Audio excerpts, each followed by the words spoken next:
Give me one reason to stay here, then I'll turn right back around. Give me one reason to stay here, then I'll turn right back around. Said I don't wanna leave you lonely. You gotta make me change my mind. Baby, I've got your number, and I know that you got mine. You know that I call you, I call too many times. You got to call me, baby. You can call me anytime. You got to call me. Give me one reason to stay here, and I'll turn right back around. Give me one reason to stay here. Oh, I'll turn right back around. Said I don't want to leave you lonely. You better make me change my mind.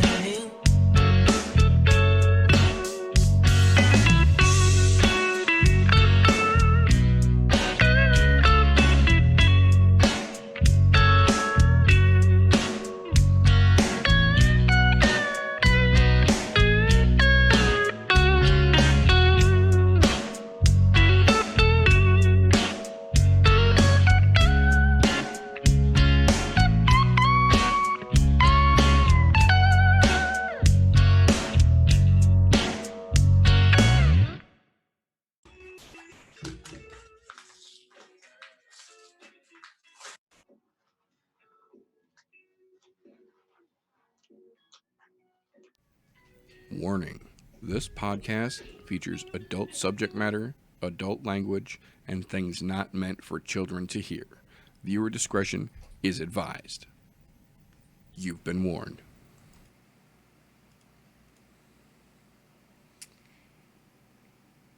And that's my friend from Fishtown. And that's my friend from Green Bay. Wait, they switched on me. Sorry about that. I'm no Joe, even if I do feel the burn. Welcome, ladies and gentlemen, to the latest episode of the I'm No Joe podcast, the show where every armchair quarterback can feel like an Eddie Bravo.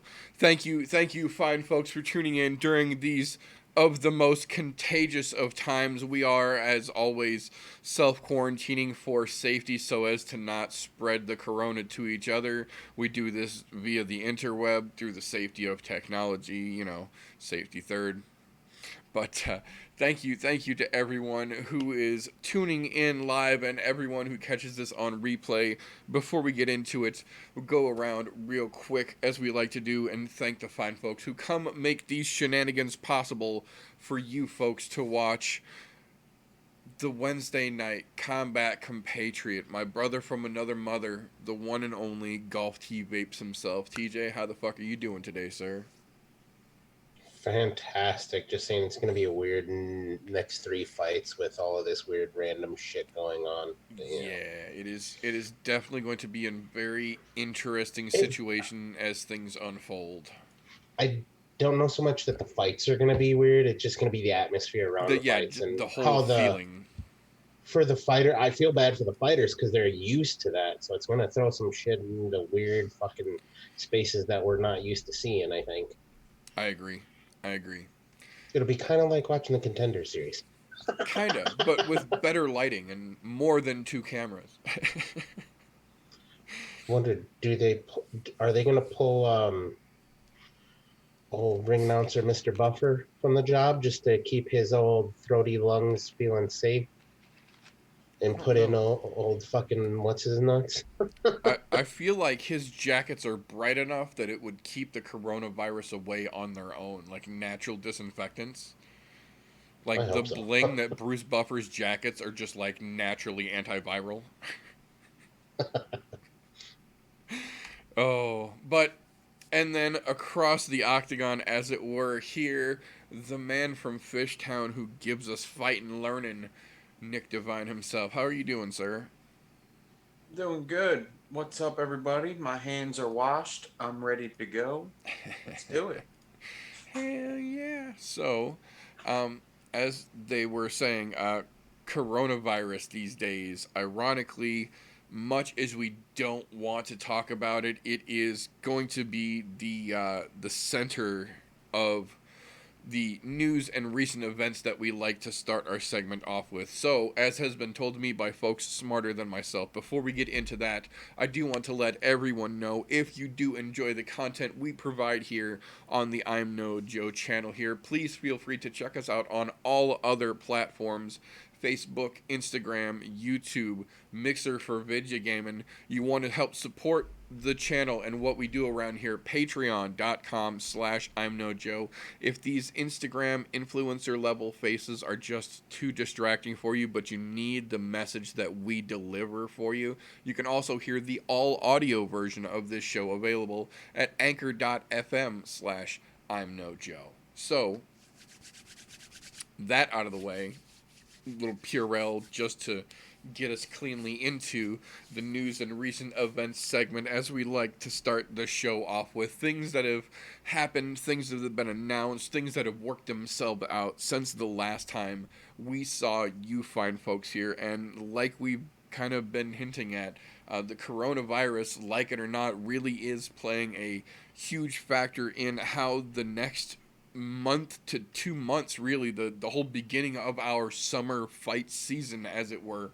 are going to really just happen or not, because as of right now, coronavirus is so extensuous throughout all the areas that the next few months of UFC, Bellator, basically every fight organization has shows, including one even on the other side of the globe, are basically shutting down and or putting on crowdless shows. This weekend's card, we're jumping right into it here.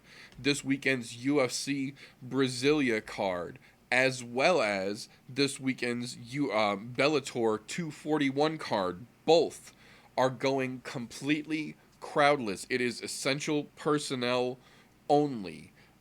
Next week's London card, as of right now, prospectively will be essential personnel, no crowds only.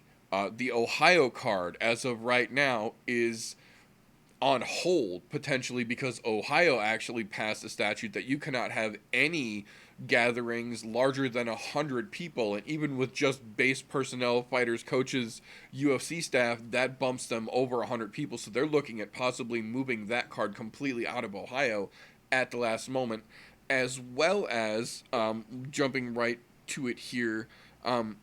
We just lost the main event on that card. As of today, Cody Garbrandt is officially out. He was hospitalized with kidney problems, and they're not going to risk it. It's severe enough. They went ahead and pulled him out of the fight. So not only did we lose the main event, they're not sure where they're going to even be able to reschedule this card as of right now. So What I read on it, they said they're going to move it to the Apex Center in Las Vegas. nice. I think that would be a good idea. There should be more than enough space there.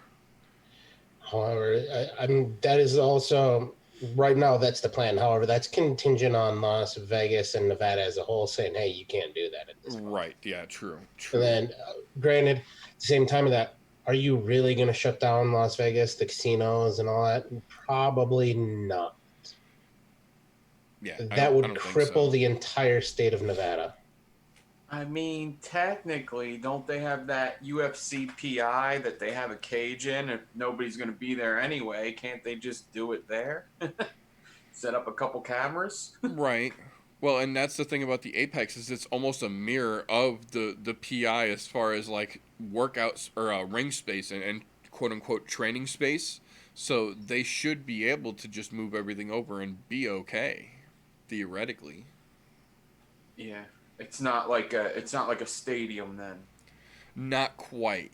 Not full on stadium. It's basically they built it to hold all of the Contender Series and the mini crowd that they have. So it's meant for a smaller crowd, but it's built to be able to handle all the fighters, the cornermen, the ring, the ref, the corner people, the Dana's table where the judges sit and all that. So it's kind of a mock miniature setup. So I think they should be able to handle it there. And so for those people who do get into that, that's a lot more of an intimate setting because you're going to be a lot closer than you would normally get for those ticket prices. Yeah. And I'm sure absolutely. they're going to be dirt fucking cheap because there's plenty of people out there scared out of their wits to leave the fucking If they house. open them to the public even. Yep, and that's a big if. No, the way the trend is going right now, we're going to look at crowdless fights until probably May, maybe June at the very earliest, I would say. The way that they're canceling and keeping everything on lockdown to see how it shakes loose over the next month or two. I wouldn't doubt it if you see them push it out to July. I know the Missus just had a concert canceled that she's planning on going to, and they canceled the tour until July, and then they're starting it again in July.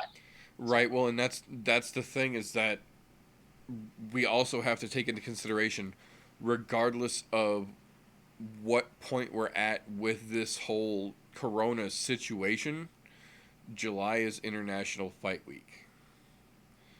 Literal International Fight Week. So if it's not run its course by then, that's quite literally going to be the point where everything will come to a head, I think, because that's by definition the invitation for people across the planet to all gather together in one spot. I mean, And with the way it's going, it makes you wonder how is that going to affect that all the way into July? Because from everything I've read on this wonderful virus, it's going to continue spreading for probably the next 5 to 7 to 8 months. Yep. Or even up to a year before it's completely engulfed everything in the globe. That's what they were talking about on some of the things that I was watching yesterday. Is that they're looking at 8 to 14 months before it's completely run its course and done what it's going to do, and it starts to quote unquote normalize and get back to the way we can start to quote unquote live normal again. it raises the question: just how cursed is Ferguson versus Khabib? I'm telling you. I mean, if you think that cables can stop it, you were wrong there because he came back. So what happened next? Pandemic. And if you look at the best part of the pandemic spreading here, and then you look at some other recent news, there's locusts taking over South Africa again. Literal locusts. Swarms, like hectare covering locusts. You know what the biggest problem here is Number one bullshit. it's because Ferguson and Khabib, neither one of them had pulled out of the fight, and they're about a month out. Well, a month and some change. Mother Nature decided she had to intervene in this shit. Yep. The gods don't want to see us see that fight so much. They're going to kill everybody. And they're going to leave Tony and Khabib by themselves alone. They're going to be the only two that live. Right. So that way they can still duke it out. That's right. Well, that's why the locusts are here, is to clear out a spot for them to have a fight. When the world starts burning, there'll be a nice level, completely mowed down field for the locusts that have cleared them all out. They'll have a nice spot to octagon up. Yeah. It's They're going going to repopulate the earth after that. That's right. Once the coronavirus raptures the rest of us away. Oh, but Now we're way off. right. Before we get too far off into the locust crops here, we get too far into the fun part. There is some less than fun news that I do want to mention here. Because like I say, I don't just do this show to talk about all the good things and the fun things. I try and do this to help educate the average fan who might not have access to as much MMA journalism as some of us do. I try and bring things that need to be brought to light, in my opinion, to the folks who listen to and or watch this show. This is one of those things. It's not a haha funny situation, like we try and keep it, but it bears mentioning. Former UFC veteran Abel Trujillo has officially pled guilty to charges for sexual exploitation of a minor, taken 3 felonies down to 1 misdemeanor for the plea bargain.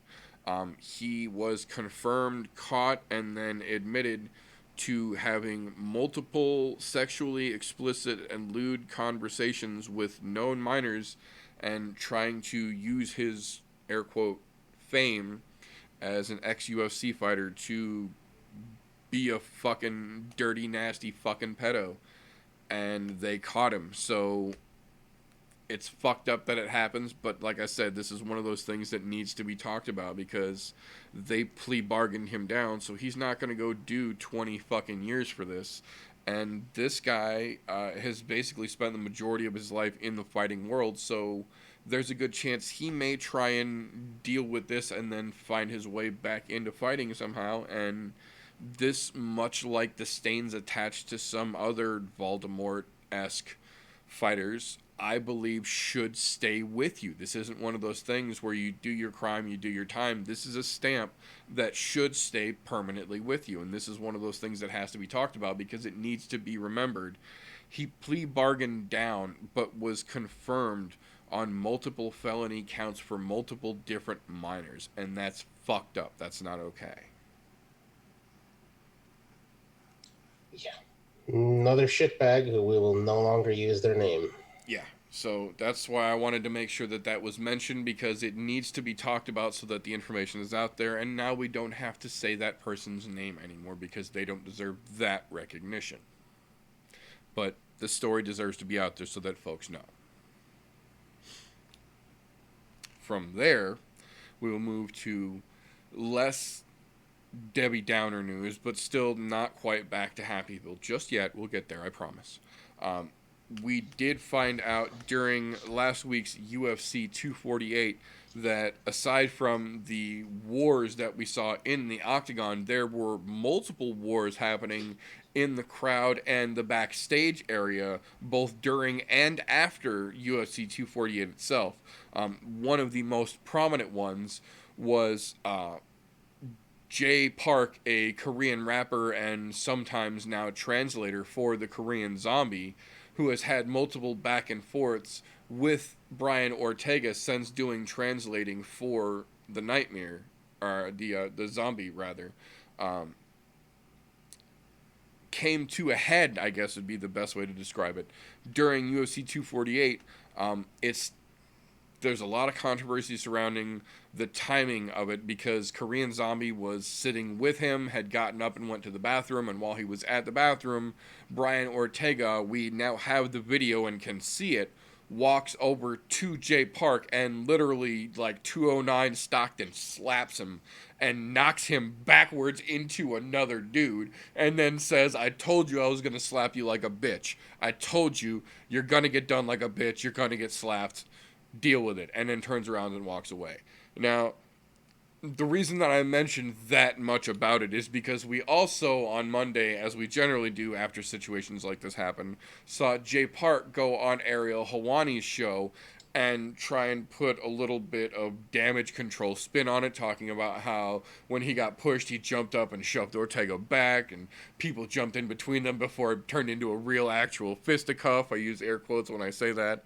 And then now, today, we actually have multiple different videos available. The ones that I saw were both through TMZ Sports. You've got multiple different angles showing the situation from Ortega walking up to Ortega being escorted away. There was no shove back. He cracked Jay Park. Jay Park fell into another dude like the meme, and then Ortega basically turned to start walking away and security escorted him off. So, but the reason we talk about this is because we have now officially gotten an apology from Ortega to Jay Park. He has apologized for slapping him. He acknowledges what he did was wrong, and the follow-up was just as wrong. He apologizes, wants to do nothing but make amends with him, and looks forward to honorably fighting the Korean Zombie now. So there is that. It's weird to see and even to say the words there's drama with the Korean Zombie. But as has been said several other times, talking about some of the weird shit unfolding in 2020, that's the fucking world we live in now. So strap in, boys and girls. It's only gonna get weirder from here. Um, eh?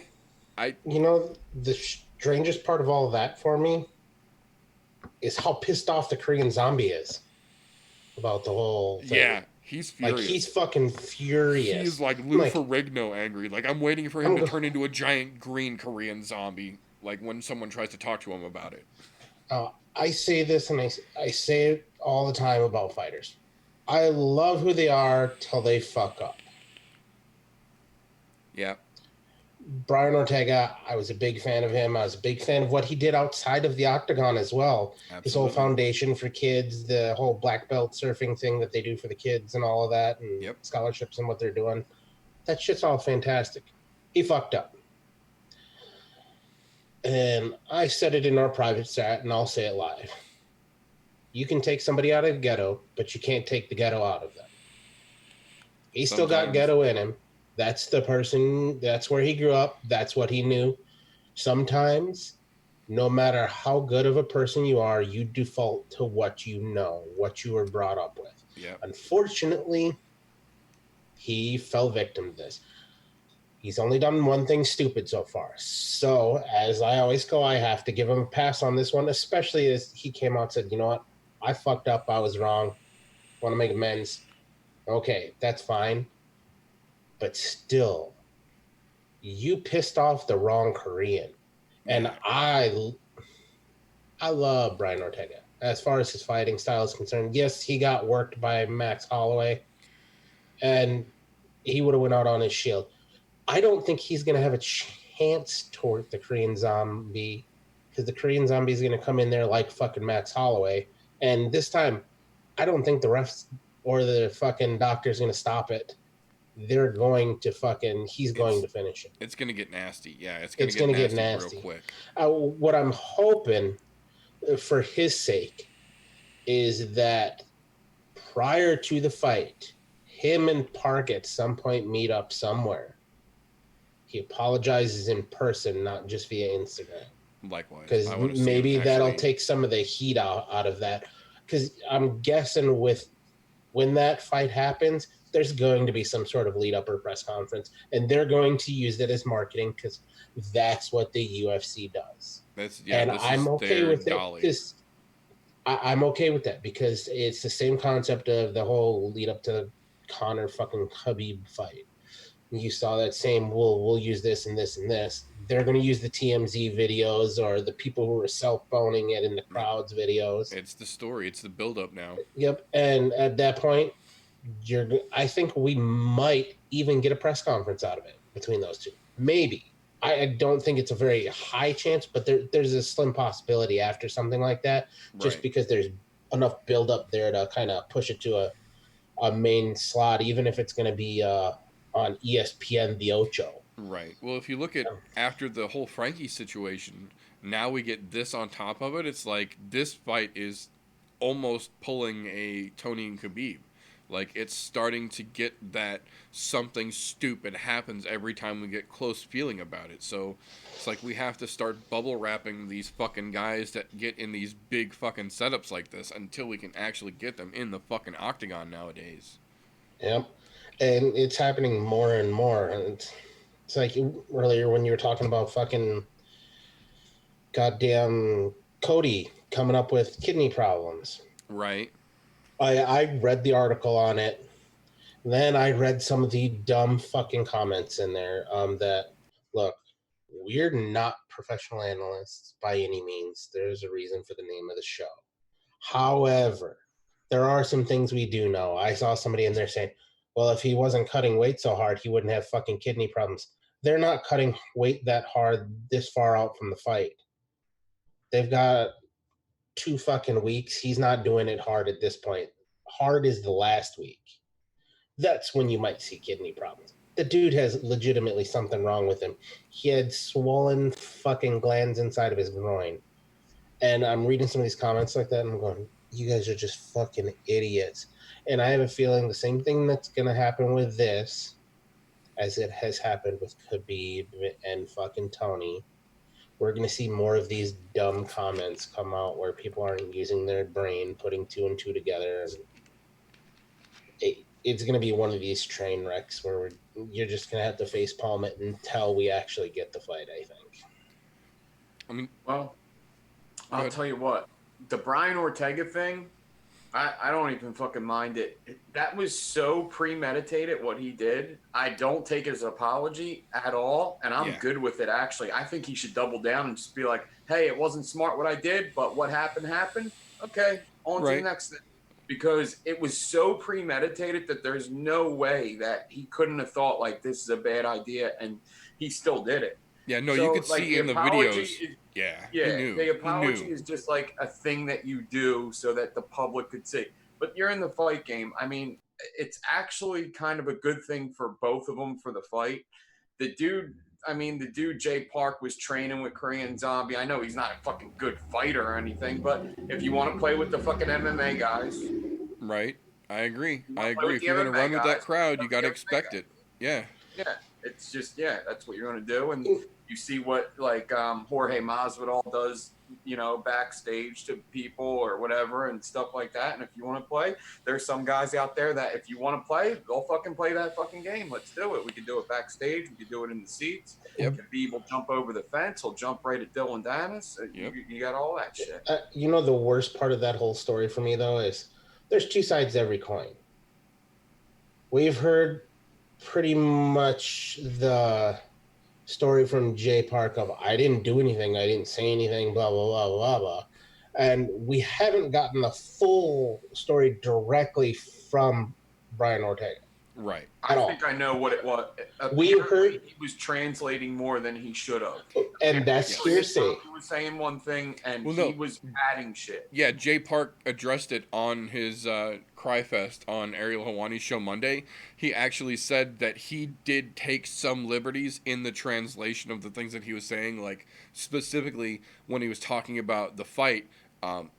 Zombie had said, the literal phrase of what he had said was, he finds no honor in Ortega backing out of the fight. And the way that he translated it was, he's tired of T-City ducking him, make the fight. And that's a very different statement.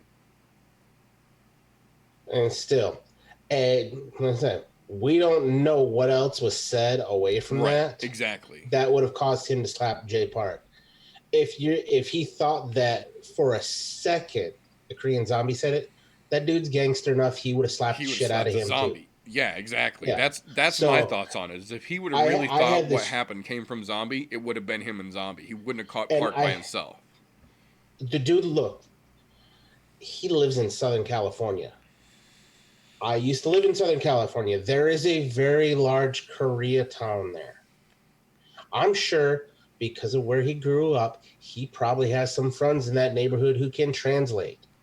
There may have been some shit in there that was said that wasn't said correctly, and he realized it after he picked everything out. And went, all right, well, if you're not going to tell the truth here, you deserve to fucking have the truth slapped into you. And if that's the case, we'll never know, but if that's the case, fuck it. I have no problem with him doing it. I agree. I think Brian Ortega was also thinking that he was being dishonorable to Korean Zombie because Korean Zombie is a martial artist. He's very we settle it in the cage and then we could hug after that and shit. And he's a good guy. Yeah, and absolutely. I think also like Jay Park is being dishonorable to also Korean Zombie along with me. He's putting words in his mouth he would never say. Hell yeah. That's a fucking good solid. When he had his little Cry Fest on Hawani's show, when he's saying he took liberties in that, I think that was him going, you know what? I'm a rapper. I can kind of just flow this however I want. When he's fucking deciding to say something, I'll just kind of twist it to what sounds good because I know it sounds good because I'm a musician. Shut your fucking mouth. Translate exactly what they fucking say. Nothing else. Don't get me wrong. We even watched it last week, and during the Joanna fucking Wiley Zhang fight. That's what I was just gonna say. We Fucking saw that Joe happening in Rogan real had to time. Joe Rogan had to snap him back into reality. Hey, Yeah, and look, I get it. The dude's excited because they're friends, but it's the same thing of your job when you're there for those types of things is to interpret to a T what they're saying. Look, I understand not everything has a literal translation to English that goes without saying, but you can't embellish on something like that. You have to break it down to what it is. Embellishing is not going to work because I'm telling you what, if anybody can go and plug that fucking video into a fucking translator and it's going right. to tell you exactly what he said. You don't have to have a friend that speaks Korean to fucking know it.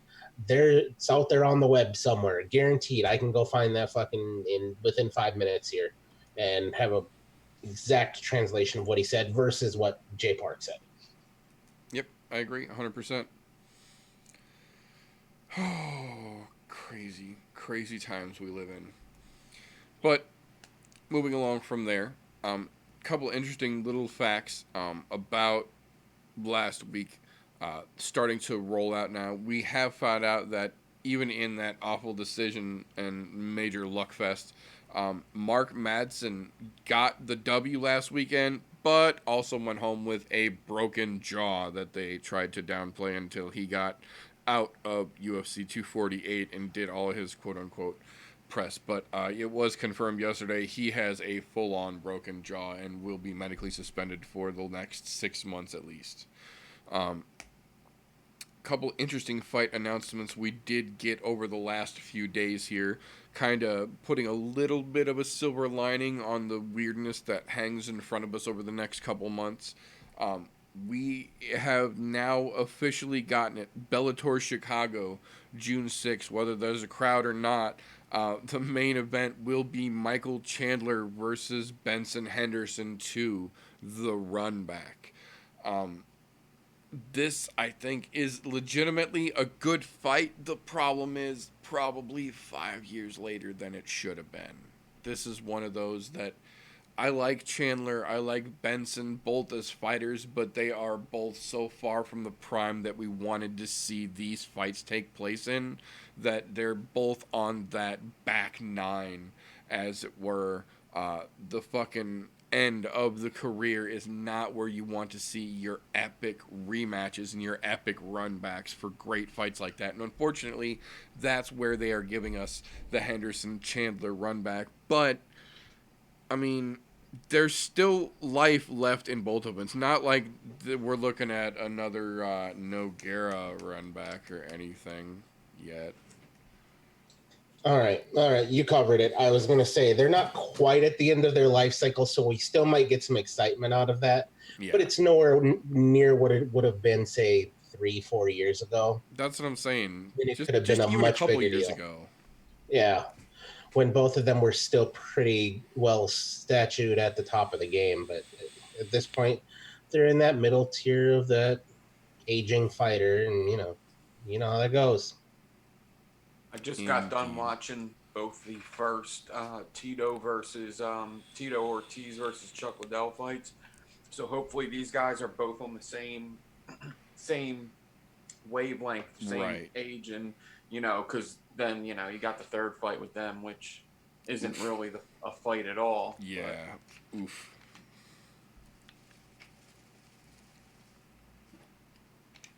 No, and that I will say that as much as it's not as quick as we would have liked to have seen the run back for these two, to that point, they are both still young enough to where if we get a fucking war in 2 months from these two, we can run it back for Christmas and have a happy fucking New Year to round it out. Like, these guys are definitely not spring chickens anymore, but if we get a Felder Barboza-esque fucking war in June, they can absolutely both heal up, get back into fucking camp, and do a run back for a Christmas / fucking New Year's card and have a great, memorable fucking duel and trilogy fight here. So there is potential there. But moving along from that, we got a pair of interesting announcements to open up our late spring / early summer fight card rendezvous setup for the calendars. April 11th has been announced, the Bare Knuckle Fighting Championship BKFC 12 to be headlined by one Chris the Crusher Lieben versus Marcel Stamps. Co-main event for the heavyweight belt, Joey Beltran versus Mark Godbeer, who is also not only a UFC veteran as well, but is also the current Ken Shamrock Valor's Bare Knuckle Fighting Championship heavyweight belt holder. So he is trying to cross promote, unify the heavyweight championship belt between Valor and BKFC on a co-fight against or underneath fucking Chris Lieben and Marcel Stamps. That is going to be a night of big dudes swinging fucking mayhem. So the weekend before Tony and Khabib, we are going to get some fucking crazy bare knuckle action going down, and I am very excited to see how that plays out as well.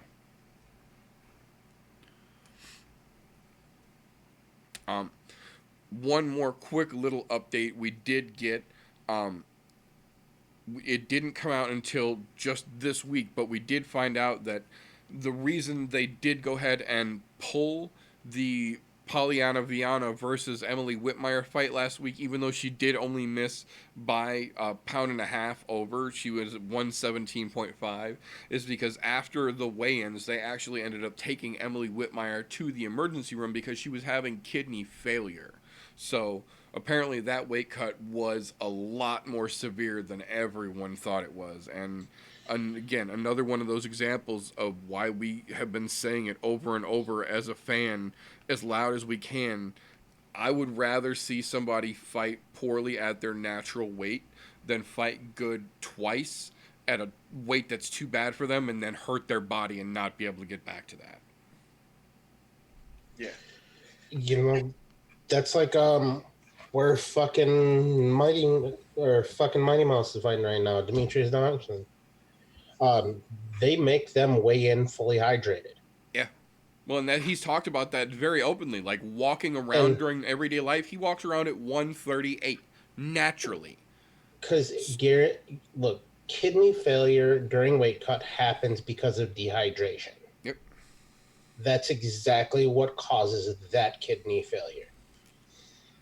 Look, I'm semi-formally medically trained. I worked as an X-ray and CAT scan tech. I understand the anatomy and physiology portion of this. That is strictly due to dehydration.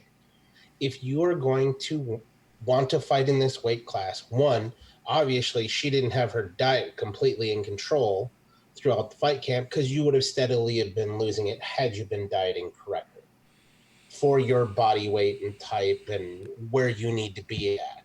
Even if you had let's say you had even a 7-week camp prior to the fight, you would still have plenty of time to step yourself down by proper dieting.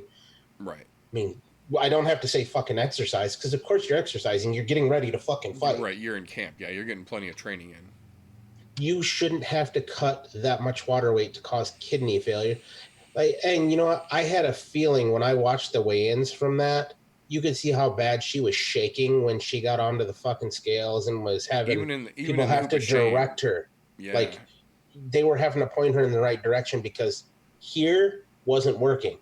When here isn't working, that's a sign of dehydration where you can still function, but you've taken water out of places it's not supposed to be taken out of. Yep. And the only person to blame for that is her team. If she's got a nutritionist, her fucking nutritionist, and herself. If she doesn't have a nutritionist, get yourself a nutritionist or change your fucking weight class. Because if you can't make the cut down to fucking 115 like that, it's time to fucking move weight classes. Yeah. And look, as much as I hate to say this, because it's going to sound like a really fucking sexist thing to say, 10 pounds in the women division is not a fucking lot. Don't get me wrong. There are some bigger girls in the 125, and I'm using that very figuratively because none of those girls are fucking big. Right. They're all fucking pint size and maybe $1.25 soaking wet most of the time. But what I'm saying is that's something where she's not going to notice a big power difference going up 10 pounds. You still have a legitimate chance there. In fact, you'll probably be a little bit faster than those at 125. Not by much, but a little bit. Just purely on where you used to fight, you have to be fast in the 115 pound. 125, you can be a wee bit slower, but if you are used to fighting at 115, you're going to have a speed advantage. So it could work out for you. Yeah. Now, that's a little different than saying going 10 pounds up in the men's division because there's a big power difference there. But in this case here, to be honest, for her, unless let's see, maybe this is a one-off situation where she just fucked up. Someone arrived. Maybe she got sick during her camp. We don't know all the details. Well, whatever. A lot of this I have to attribute to improper diet and not planning properly. I mean, it's prior planning prevents piss poor performance, and that's exactly what happened. There was no prior planning involved. The UFC's in a perfect position, especially in the males division. They want to get rid of that 125. Get rid of the 125.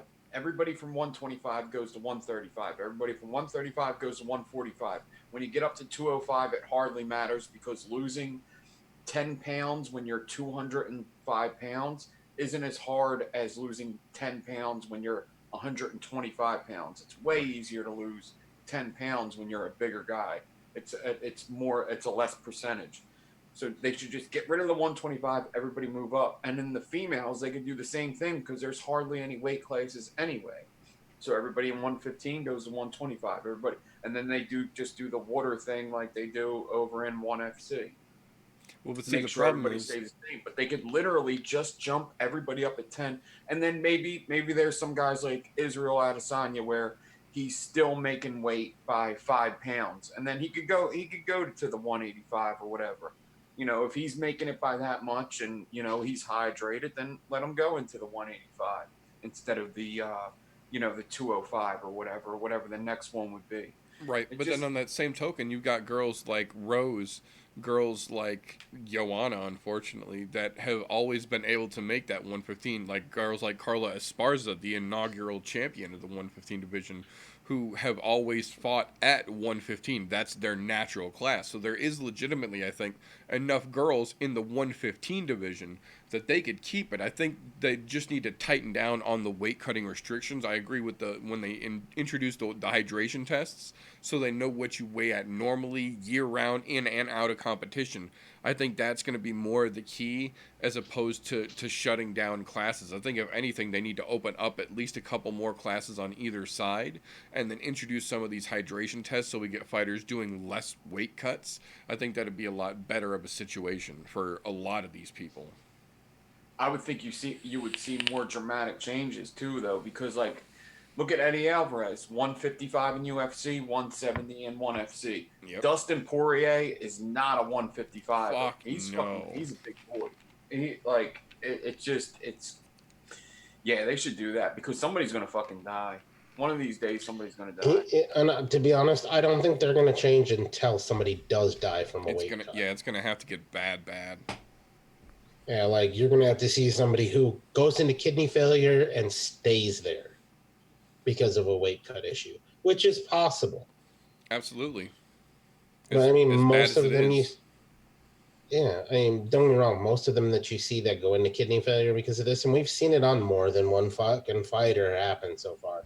They come back from it because they go and they pump them full of fluids, and then there's a couple little things they do while they're in the hospital to make the kidneys think they're working, even though they're not, and it forces them to start working again. Right. I know because they did the same thing for my dad when my dad had kidney failure. They tricked his kidneys into fucking working again, for lack of better terms. Right. Because I'm not going to go into all the anatomy and physiology of that. That's a really long class, and we don't have time for that. No, but it's going to be interesting to see how this shit works itself out here. Moving along from there, we've got kind of a double-sided announcement here. We initially last week got a very public tweet from Edson Barboza asking to be released from his UFC contract, saying that he's appreciated working for the UFC for the last roughly decade, but it's time for him to move on and he would like to be released from his contract. Then we got an announcement this week that he is in negotiations to headline a potential undisclosed fight night card later on in the summer. So it's kind of a weird situation. He's clearly not happy with the UFC, but at the same time is willing to take a co-main event spot. That part of the conversation came from Barbosa's camp, not from the undesignated source. So it's kind of a weird bag. Like, on one hand, I understand, as great as Barboza is, I really do think he is probably plateaued in the UFC. I don't think he's going to go much higher than he is now. So I understand wanting to get set out of his contract so he could go pursue like a PFL or a Bellator or something like that, and maybe even a fucking BKFC or, you know, some type of international jiu-jitsu competition. There's plenty of other avenues, obviously, but at the same time, literally within the span of a couple days, making that, you know, passive aggressive, I'd like to be released from my contract statement, and then immediately following that up with, oh guys, we're in talks for a fight. Like, it kind of takes a little bit of wind out of your sail. It takes a little steam out of your movement, your momentum, I think. I don't know. We're going to have to see how it shakes loose ultimately, I guess. Couple of interesting fight announcements I want to jump through real quick to try and knock some time out here. We did officially get confirmation. The main event for the June 29th Saskatoon card is officially going to be Curtis Blades versus Alexander Volkov. So that is going to be an interesting heavyweight fight to watch. Blades basically said he didn't want to sit inactive and wait for his title shot. Agreed to fight Volkov in the meanwhile under the quote-unquote, I'm using air quotes for those listening, pretense with Dana that even if he should lose, this doesn't remove him from title contention, because this is him fighting to stay active more so than fighting to defend his spot. They're not saying Volkov necessarily doesn't deserve a shot eventually if he earns it, but they don't think that this is that fight for Volkov so much as it's a chance for Blades to stay active. So it's kind of weird, but I think it'll be an interesting matchup to see. Next fight, they did announce fucking 6 times in a row, Tai Tuivasa will be fighting at home. They have announced him on that Perth card for 251 June 6th against Georges Danho, a 0-2 fucking soup can. So they are basically giving Tai Tuivasa that last chance to make a good impression at home. They are quite literally throwing him a bone against a dude who has looked like shit since coming into the UFC. Barely eked out a draw and got his ass whipped in his first 2 fights. So at this point, as much as I like Tai Tuivasa, it's literally shit or get off the pot here, man. Your personality can't keep you a fighter if your fighting can't keep you in the cage. I mean, at this point, he's more of a podcaster that fights once in a while than he is a fighter. And I hate that, because Tai is got a good style. He's a smart kid, but he's had a couple of real rough goes, and he doesn't seem to have changed a whole lot since that started happening. So I hope that we're wrong. I hope that we get to see Tai come out there and actually do something against a soup can that's basically getting lobbed up softball style for him to smack out of the fucking park. I hope he doesn't whiff. I really do. You know what the worst part of that is? Tai Tuivasa has been training out of AKA with DC. How the fuck are you not learning how to fucking wrestle? DC is there. Look, I hate DC as for many reasons, but he's a fucking excellent wrestler, and he is a great coach on wrestling. Look at what he's done with that kid's fucking high school fucking program that Gilroy, he coaches. yeah. Gilroy fucking high. Those boys fuck people's worlds up. They have a number 1 ranked fucking Chase, whatever the fuck his name is out of there. Yeah. Number 1 in the nation. If he can teach fucking high school kids to wrestle, he can sure as fuck teach you how to wrestle. Get in there and learn, dude. That's look, I like Tai Tuivasa. he has that one. He's got the great fucking. He's got the perfect personality to fight. But every time he gets taken down, it's game over. And that's all his opponent has to do is take him down. That's it. He has no ground game whatsoever. And we've been saying it. You can't be one-dimensional. Don't get me wrong. I've noticed over his last couple fights, even though he's lost them, his takedown defense has gotten better. So that's a plus. But it's what you do when you get on the ground that matters. Because eventually, in the heavyweight division, if somebody wants to keep shooting takedowns, eventually they're going to get you down. That's just how the heavyweight division works. Unfortunately, those are big boys you're dealing with. You're a big boy too, I get it. But eventually you end up on your back there. It's, can you get up? Do you have any defense on the ground? Do you know how to scramble? And from what we've seen out of him, he can't scramble worth shit. He did all right in, was it 2 fights ago? Yeah. But at any rate, if he doesn't fucking put this guy away in a dominant fashion and go drink a shoey, he's done.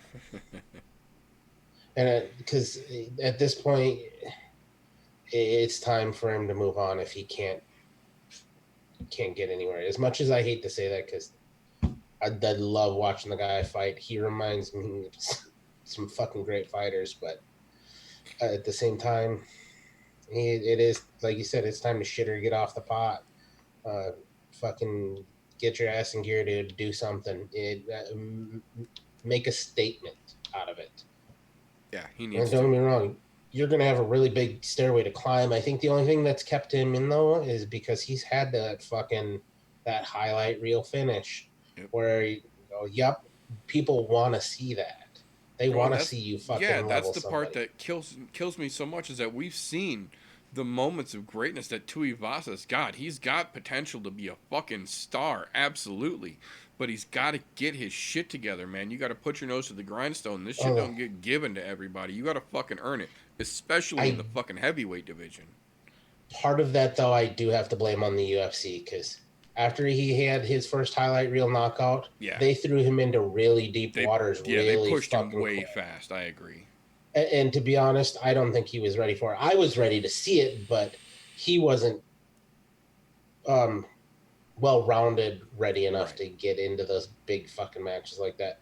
Like, if you go back to Mark Hunt was well-rounded enough to where, he was known as a knockout artist, but his takedown defense was fucking immaculate.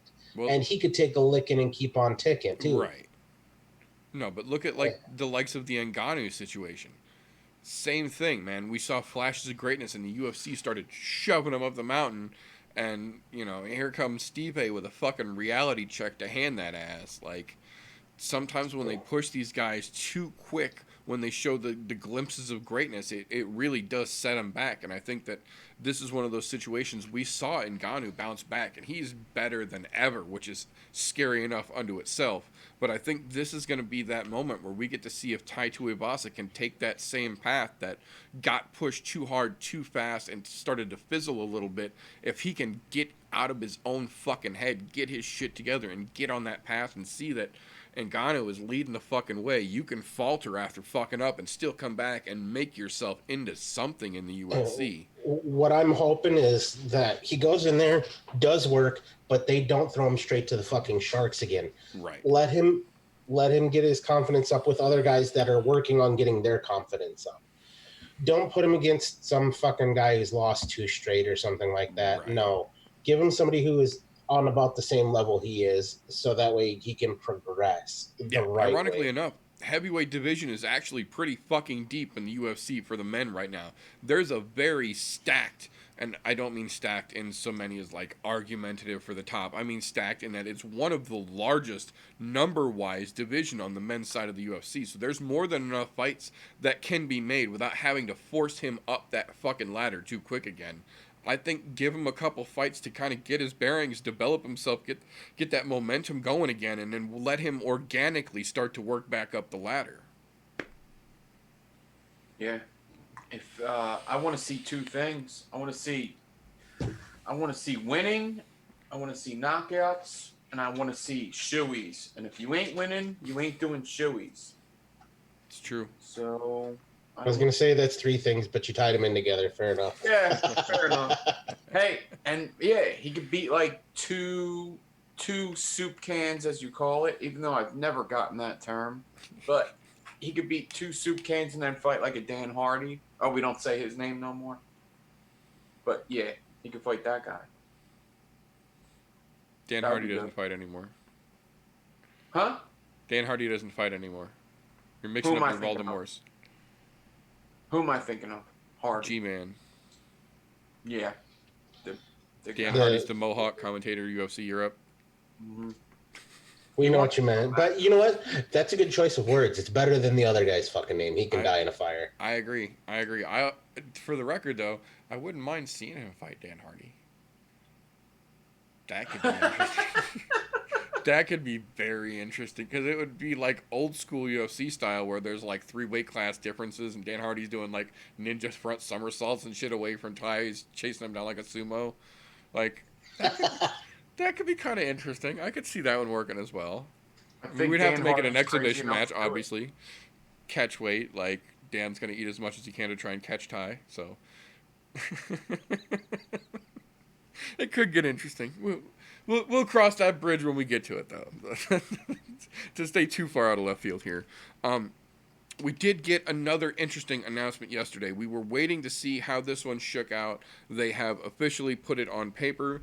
Bellator 243, May 29th, will be co-headlined by the debut of Liz Carmouche versus Mandy Boehm, who is 6-0 in Bellator and quickly becoming one of the most eyeball-catching lady prospects on the women's side of the Bellator MMA house. So that's going to be an excellent matchup to see how Liz is really going to stack up against the talent of the ladies' side of Bellator. And legitimately, there is a lot of talent on the ladies' side of Bellator right now. So I'm kind of excited to see how that one's going to play out. Another interesting little shakeout here. We found out that as of this week, UFC 249 did get another fight added to it. April 18th in Brooklyn, we will see the immediate run back of Ian Kuntalaba versus Magomed. They are going to immediately run that one back. Both parties have agreed. That was just bad. I don't understand what the fuck Kevin McDonald had going on that day. We have not seen him referee anything since then, so hopefully he is just taking a moment, getting his shit together, rewatching that fight, and trying to figure out what the fuck he was thinking himself and getting his shit together. Because generally, Kevin McDonald's a good ref. That was a weird thing to see all the way around.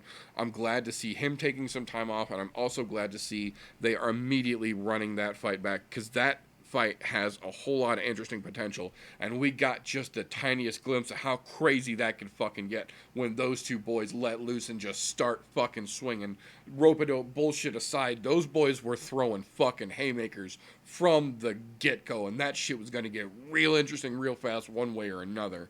I think we're going to see that with a little less playing around next time, so that is an interesting fight. I cannot wait to see run back. Hell yeah. Not to mention, that's the first time I've ever seen people have to be pulled apart before the fight even started. Right, there was more action before the fight than there was in the fight, technically. Yeah, fucking crazy. Right. Another interesting tidbit we found out this weekend in the aftermath of the craziness that was UFC 248 last weekend, aside from, of course, being ringside to talk shit to the winner, Paulo Costa actually, aside from talking shit to Israel Adesanya from cage side, was yelling and arguing so much with Yoel Romero that he ended up trying to jump the fence to get over the barricade into the octagon and was escorted out by security, then tried to charge the post-fight press conference while Dana White was talking about him getting escorted out of the event for trying to jump over the barricade and going crazy by security, and then after the fact has come out and talked shit about everyone's performance except for the ladies, of course, during UFC 248, which prompted Dana White to release a statement and let us know that Paulo Costa is legitimately so fucking insane. He had one of his friends pose as a fake doctor and send quote-unquote handwritten paperwork saying that Paulo is medically cleared to fight, to try and get this fight with him and Israel Adesanya put together faster. The whole bicep injury he's going through right now is strange enough as it is, but now we find out that this fucking weirdo is trying to have his buddies fake being doctors and give him fake medical clearance so that they can try and get this fight pushed together faster. This whole situation is just getting weirder than fucking weird the more that it comes on. I don't think it's so much it's probably a little bit of a crazy thing. However, you have to be very nervous for Israel Adesanya for this reason. If you're that crazy looking for this fight, that's a scary fucking man. I mean, we've seen the war that he put on with Yoel. Yeah. And to be honest, he's on a whole different level than fucking Yoel is. And to be honest, in my eyes, in that division right now, he is the person who should be fighting for the title. Period. And when it comes down to it, now this is my own opinion. I don't give a fuck about anybody else's when it comes to this. Israel's going to have to be at the absolute top of his fucking game for this. Absolute fucking top. Because if you're that fucking nuts and ready to fight the champ, that you're going to have a friend try to write a doctor's note for you, this ain't grade school anymore. But you're still trying to meet that kid out in the fucking parking lot after fucking school. There's something to be said about that.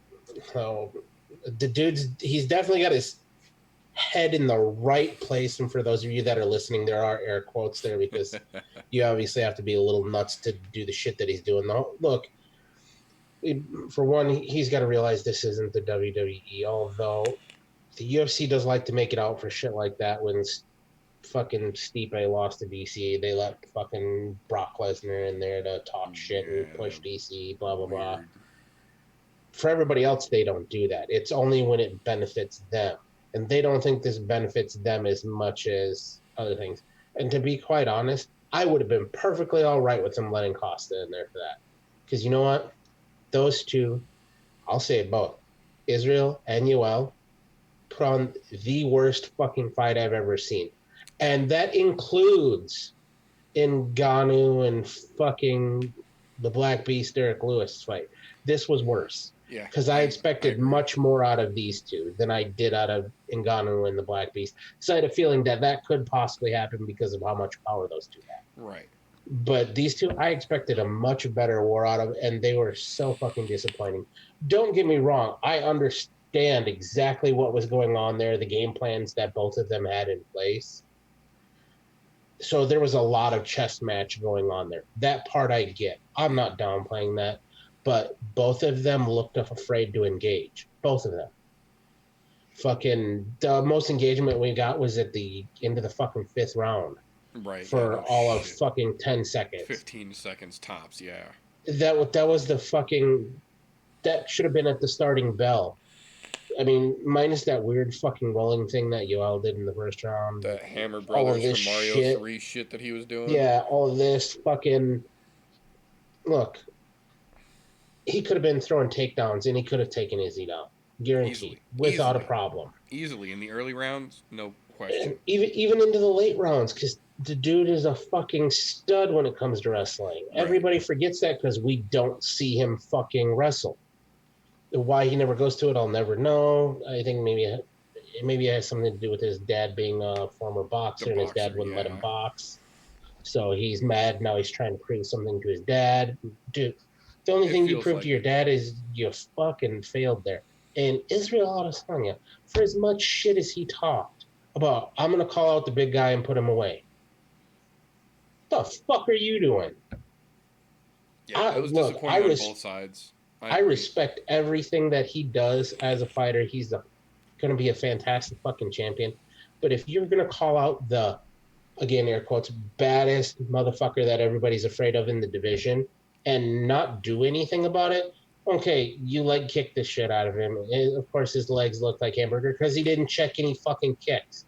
anybody's leg's going to look like hamburger after 12 kicks. Yeah. Because to be honest, I think that was about the total. It was about 12 or 20 kicks or something to the leg over fucking 5 rounds. That dude is too much of a stud for that to do anything to him to stop him from fighting. He didn't lose any steps. You could see it. He still had his footwork doing really well, considering his leg looked like fucking hamburger. It was just a sorry shit show. Those two should be so goddamn ashamed of themselves that they should both fucking retire at this point because it was fucking nasty to watch. And it's not that I don't have respect for both of them because I do, but for the way that they hyped what they were going to do to each other up, and then to come out there and underperform so terribly. Like, look, I get it. One guy can underperform because he has an off night. The other guy whips his ass. Right. That's fully expected. But when you both come out there and do nothing, and you basically shadow boxed each other for fucking 5 rounds. Right. I agree. Look, and I get it. I think part of the hesitation in Israel's fucking thing was that one big shot that fucking Yoel landed in the first round. That probably scared the shit out of him because that had to have hurt like a motherfucker. He said it got my attention right away. Yeah, he said in the post fight that one shot that Yoel landed early got my attention, and I didn't want to do that anymore, which is why I went to leg kicks because I didn't want to get in that range anymore. And I can't blame him for that. But your job is intelligent fighting. You're an intelligent fighter, but your job is also to fight. Yeah. Not to dance around and throw 1 or 2 or maybe 4 leg kicks around, because that's what it looked like. And I was trying my goddamnedest because we had just watched the greatest fight in UFC history. Yeah, that was fun. To go, you know what? I just had the best treat of my entire life. The best fight I've ever seen in the UFC, men, women, whatever. It was, and then to come into that. Came back. And I was trying to give it as much credit as I could until I went back and rewatched it. And I was like, and that was after all of the adrenaline was gone from that. I went back a couple days later and I rewatched it. And guess what? It was just as disappointing as I thought it was. But I was really trying to give the benefit of the doubt. And those fuckers I'm disgusted with it because it was terrible. They should have been the fucking under the goddamn co-main event, not the main event. Yeah, the UFC fucked this one. And all I can say in that notion is I do, because I did bring up the co-main event here. I do have to put this out here. I did go a little harsh on Joanna last week, so I have to take that back. Look, I'm not going to take anything I said back about how she gets her title fights, but god damn, she was impressive last week. As was Li Zhang. That fight could have been called either way, and I would not have been mad. She could be good at sucking dick and fucking fighting. That's okay. But look, that's true. Yeah, there's no shame in having 2 hobbies. Exactly. So there's nothing wrong with that. I'm not mad at her, but I obviously went a little harder than I probably should have because she definitely showed up. Those girls went to fucking war, but I'm not talking about them.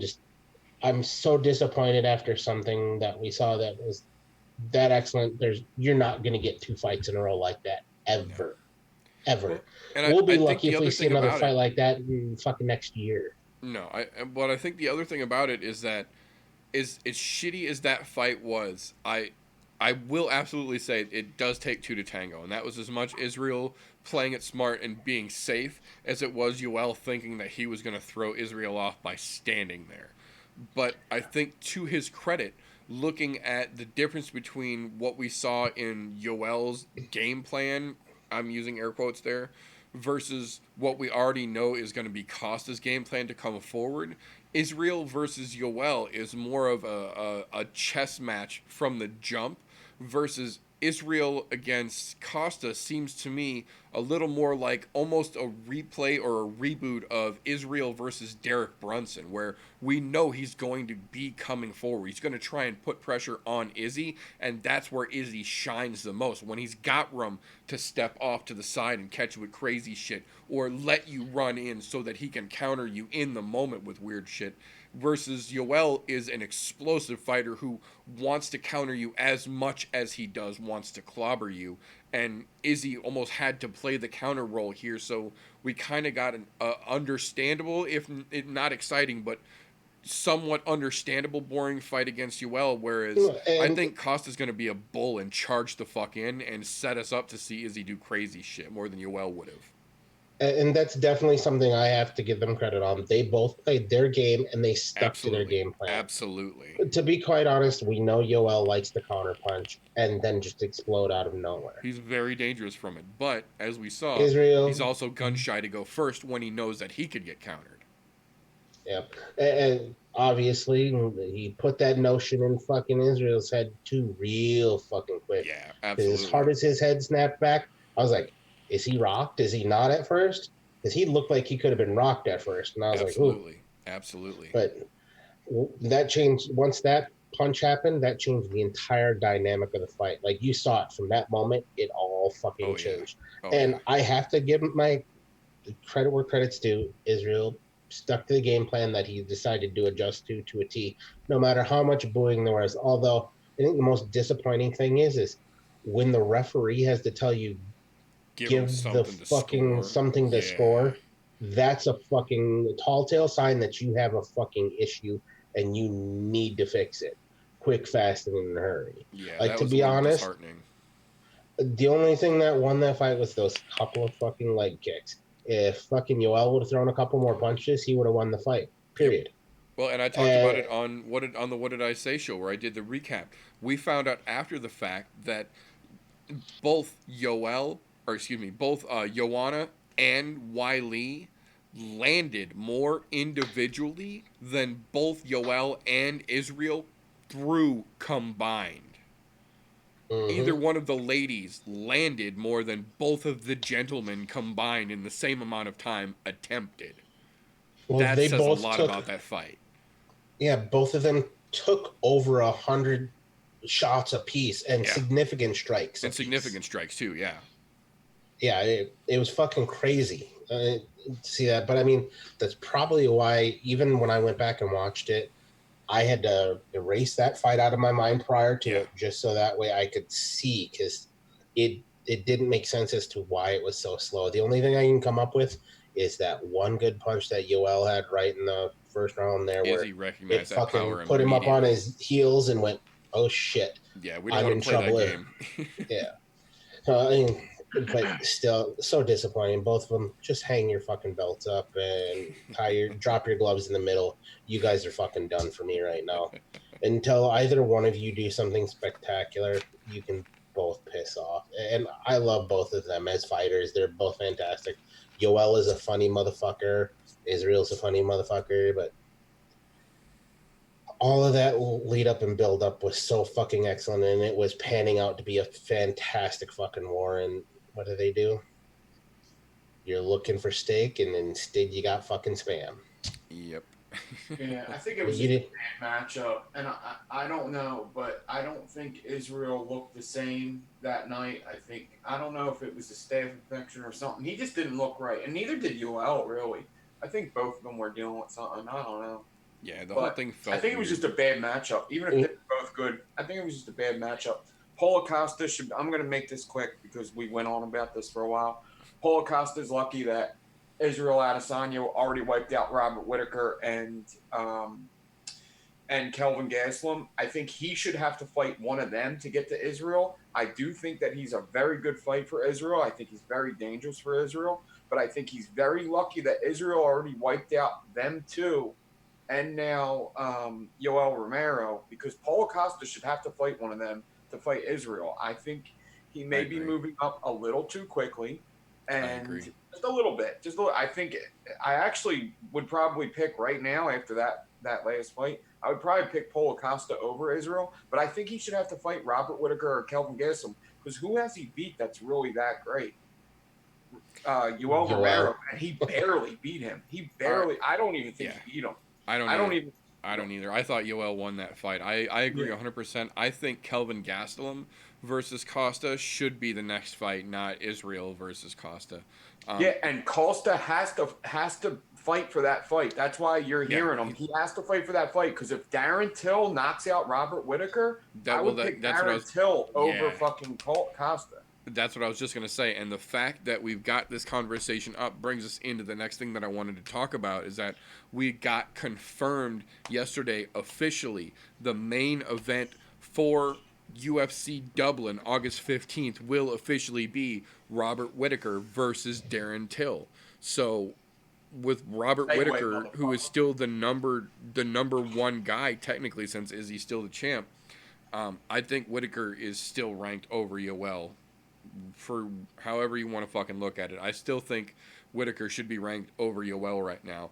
But Whittaker versus Darren Till, where Whittaker and Yoel are both coming off title losses right now, Till puts his name in there to step right in should we see Costa get fucking worked real quick. He just beat the shit out of Gastelum. I mean, Till's making himself look way more of a contention for 185 than he ever did at 170. And we saw Till do some good fucking work at 170 here. So, realistically, Costa better watch his ass, because if he fucks around and keeps playing this fucking fake doctor game, he's going to get left in the fucking dust here. If he don't get his shit together and get legitimately cleared and get his fucking ass in gear, get the contract signed, there's going to be legitimately fucking big contenders. If Till comes in and fucks Robert Whittaker up the way that we saw Adesanya fuck Robert Whittaker up, how do you deny Till versus Adesanya next versus Till over Costa when Costa's fucking around?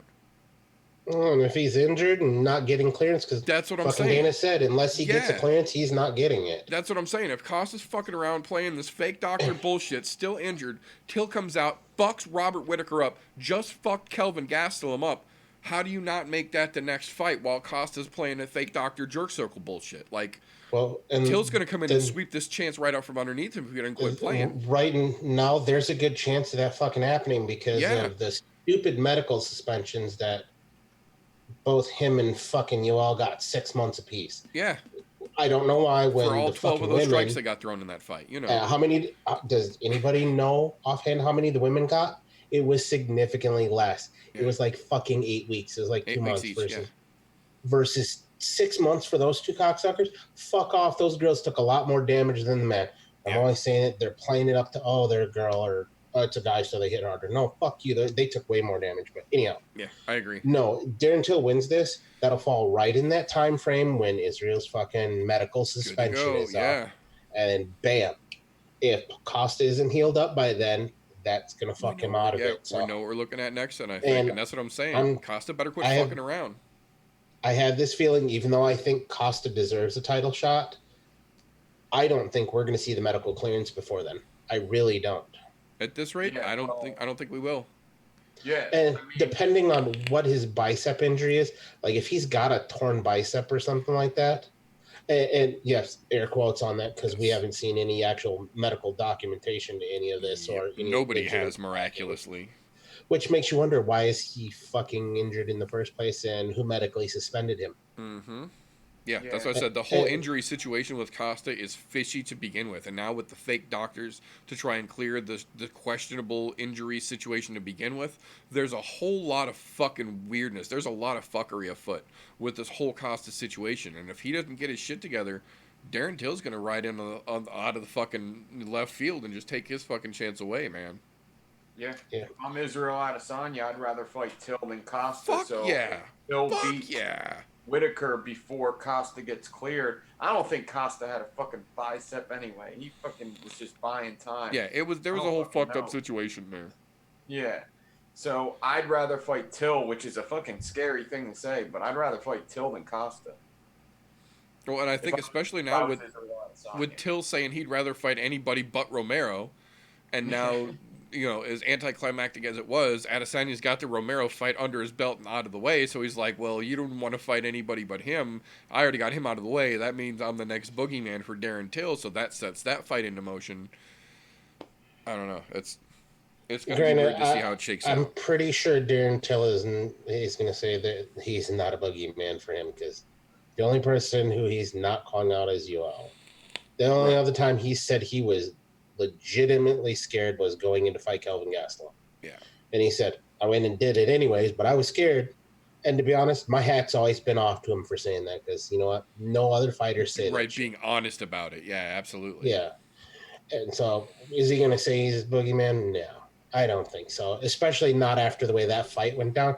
He's probably gonna go, "You two are fucking both pussies, and I'll probably fight you both at the same time now." Right. Because Darren Till is a funny motherfucker like that. He is. He is. Watch his social media. That dude does some fucking outlandish and says some outlandish things. Fucking fantastic. Absolutely. Absolutely.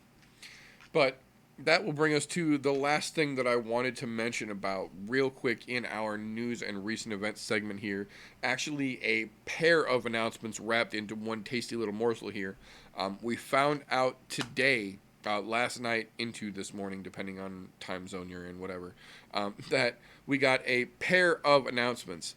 The first being UFC veteran Filthy Tom Lawler, the second being UFC veteran Cesar Ferreira, have both signed with PFL and will both be active for the full season 3, as they're calling it, of the PFL this round, and will be eligible for the $1 million bonuses in their respective divisions at the end of the year. So that is another pair of ex-UFC fighters going over to PFL, which is also broadcast on ESPN alongside with the UFC. So it is direct competition with the UFC for you ex-UFC fighters. It's the same amount, respectively, to a certain degree of eyeballs, the same crowd, as it were, watching on the PFL as gets broadcast or gets publicized to for the UFC fight. So it's going to be interesting to see how that shakes out with so fucking many ex-UFC fighters over in the PFL. But that is all we have for the news and recent events. So that will bring us to the meat and potatoes of this particular episode, the reason for the season, the namesake for this particular episode of the I'm No Joe podcast, the weekend's upcoming UFC Brasilia Brazil card, Lee versus Olivera.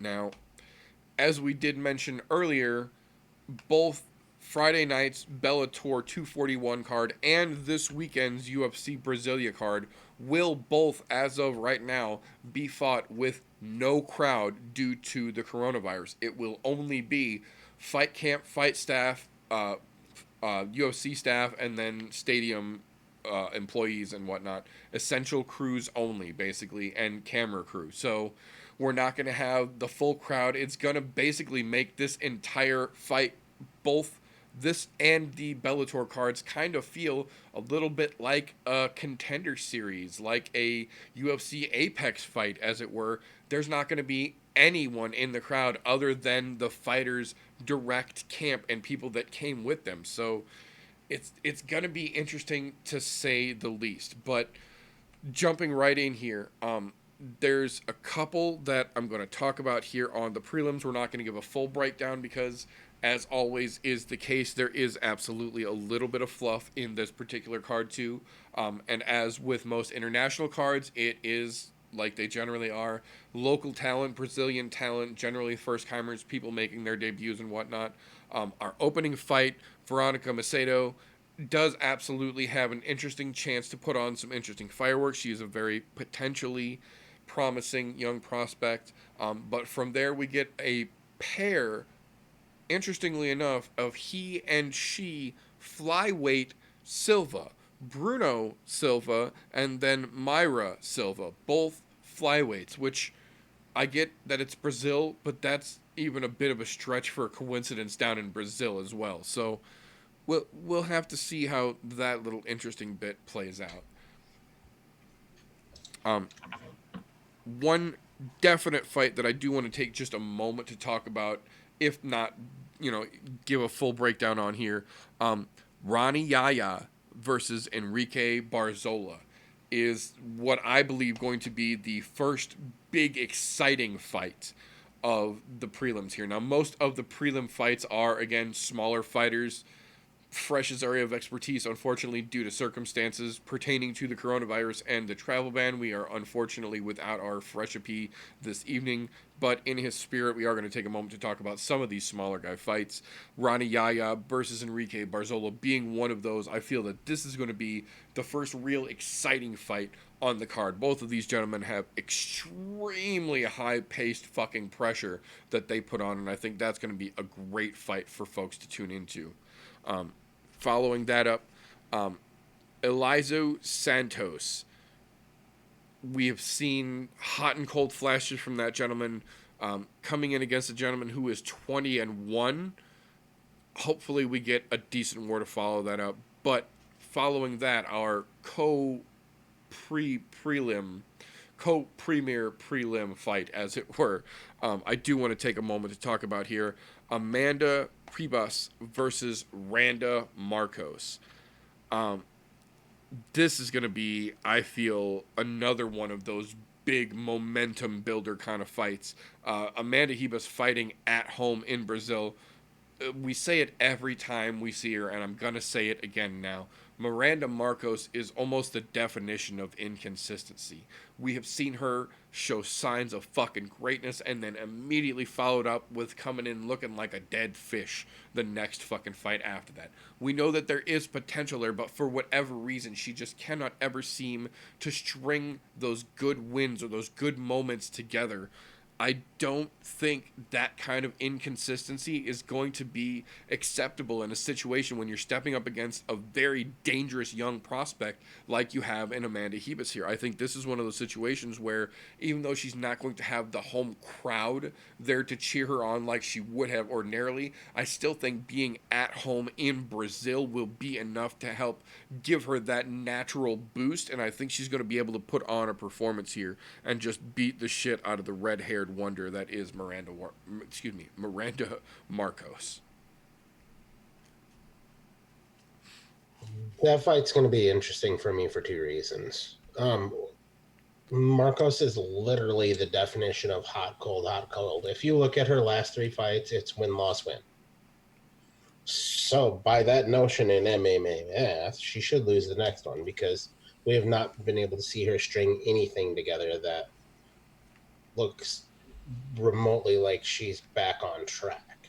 Don't get me wrong. The fights we've seen her win, she's done it in very fantastic fashion. She looked great and put work into people. I mean, and her last loss was to Claudia Gadelha, who's been on a bit of a fucking tear now that she's adjusted her training camp and the way she's training. Right. So that one for me is an acceptable loss, albeit Marcos obviously didn't show up to fight in that one. But on the other side of this, the only fucking loss that Ribas has had that's recently notable is to Mackenzie Dern. Mackenzie Dern has been on a different level lately. And we've seen that. And I won't say championship level, but she's been on a much better level than what she was prior to the baby.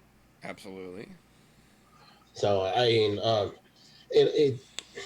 to be honest, this one could go either way for me, but I think Ribas ends up getting this done purely on the fact that Marcos is hot, cold, hot, cold, hot, cold, literally to the definition if you're going down and looking at her fight record since she's gotten into the UFC. So, I mean, the plus side for Ribas, because she's still a pretty new up-and-comer, I think she's going to end up getting the Marcos name on her belt, and that's going to give her a little propulsion, because Marcos has showed up in quite a few fights. So. Absolutely. I don't think she's going to finish her. I think we'll see it go 3 rounds. It'll end up being a decision. Marcos loses probably fucking 30 or probably like a fucking 30-27. I don't think she wins a round. She might win one. Maybe it'll be a 29. That's what I was thinking, either 30-27 or 29-28. I think I agree. I think it goes to decision, but I think Marcos just isn't going to do enough. I think Amanda is going to get out there, and if it goes to decision, I still think she can do enough to get it on points if it gets there. Oh, yeah. It'll be interesting to watch, though, because both of them, Marcos has had those flashes where she's interesting to watch to see what's going to happen. Yep. I mean, she's interesting to watch to see which fucking Marcos shows up. Absolutely. I Yeah, if mean, nothing else, it's a mystery to see who we're really going to see out there. the best part for Rebus is she's still fresh to the game when it comes to the UFC. So, I mean, we don't know exactly what we're going to see out of her yet because we haven't saw enough. Right. We're in the meat and potatoes. We're making it. So you guys both picked Rebus. Yes, sir. Sounds like a good reason for me to pick Marcos. Somebody's got to be that fucking guy. Someone's going to be the devil's avocado. It's all right. Dude, she's got red hair. That's almost as good as red gloves. It very much is. Yeah. And I ain't mad at her.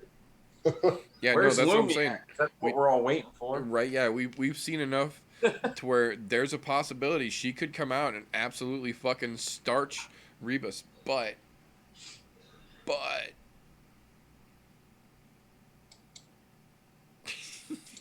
Yeah, I'm not gonna act like I know either of these fighters. no, there's a good possibility. It's going to be an interesting matchup to see regardless here. But that one will bring us to the actual premier prelim fight of the evening. For me, at least, if they're keeping the flyweight division, this is the next title contender eliminator match for me.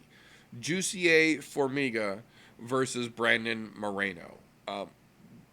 I've heard more than enough crying from Joseph Benavidez and Mr. Olivi's fans about the headbutt ended the fight, the headbutt changed the fight. One, the headbutt impacted them both, so fuck off.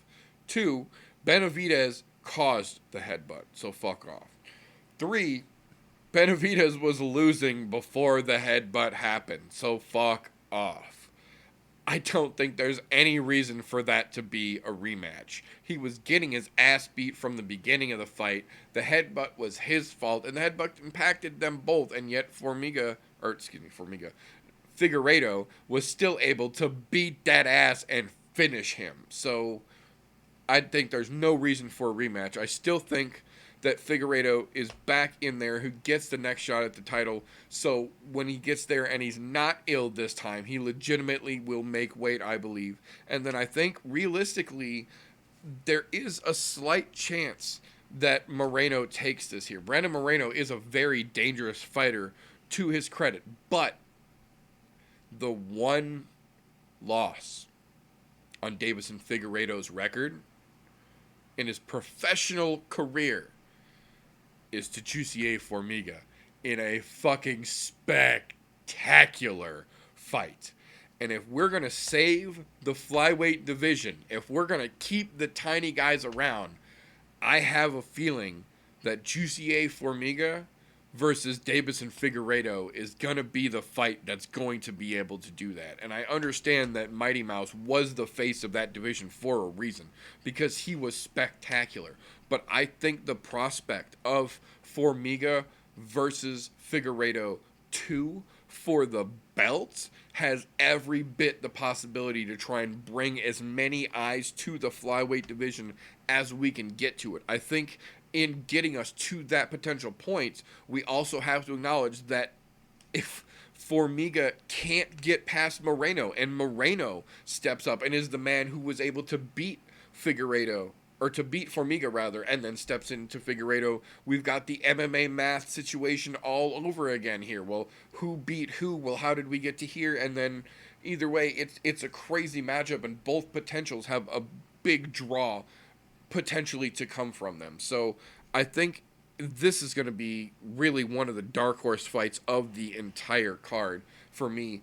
I like Moreno. I like his style. He's a young kid. He's got a lot of potential, but Jussier Formiga is a fucking beast like no other. And being the only person to have a current victory over what I consider the uncrowned champion of the flyweights right now in Deiveson Figueiredo, I think either Formiga, if he gets it done, and I believe he will, versus Figueiredo 2 would be a great fucking matchup for the belt to headline a card or co-headline a card, or Brandon Moreno carrying the torch for the next generation if he can get past Formiga, which I don't think he's going to. But if he does, even him in beating Formiga, the guy who was able to stop the quote-unquote uncrowned champion, would make an equally great match. But I think for my money, this is going to be a Formiga victory, but I don't think it's going to be easy. I think this one might make it all the way to the judges because I feel like this could be a little guy war banging it out. Good God, yeah. Granted, the little guys, they're always going to go to war. And to be honest, this one, in my opinion, has fight of the night written all over it. Yeah, As far as this card is concerned, because, well, the rest of the fight, meh. There's some goodness on there, but there's also some shit on there that I'm looking at of why is this here? No, to be honest, I think you're quite right in calling this the dark horse, but I really, in my own opinion, these guys are going to go balls to the walls for 3 rounds. Yeah. And it's going to be fucking fantastic. My favorite thing about this is Brandon Moreno. I know what Josier Formiga can do. Yeah.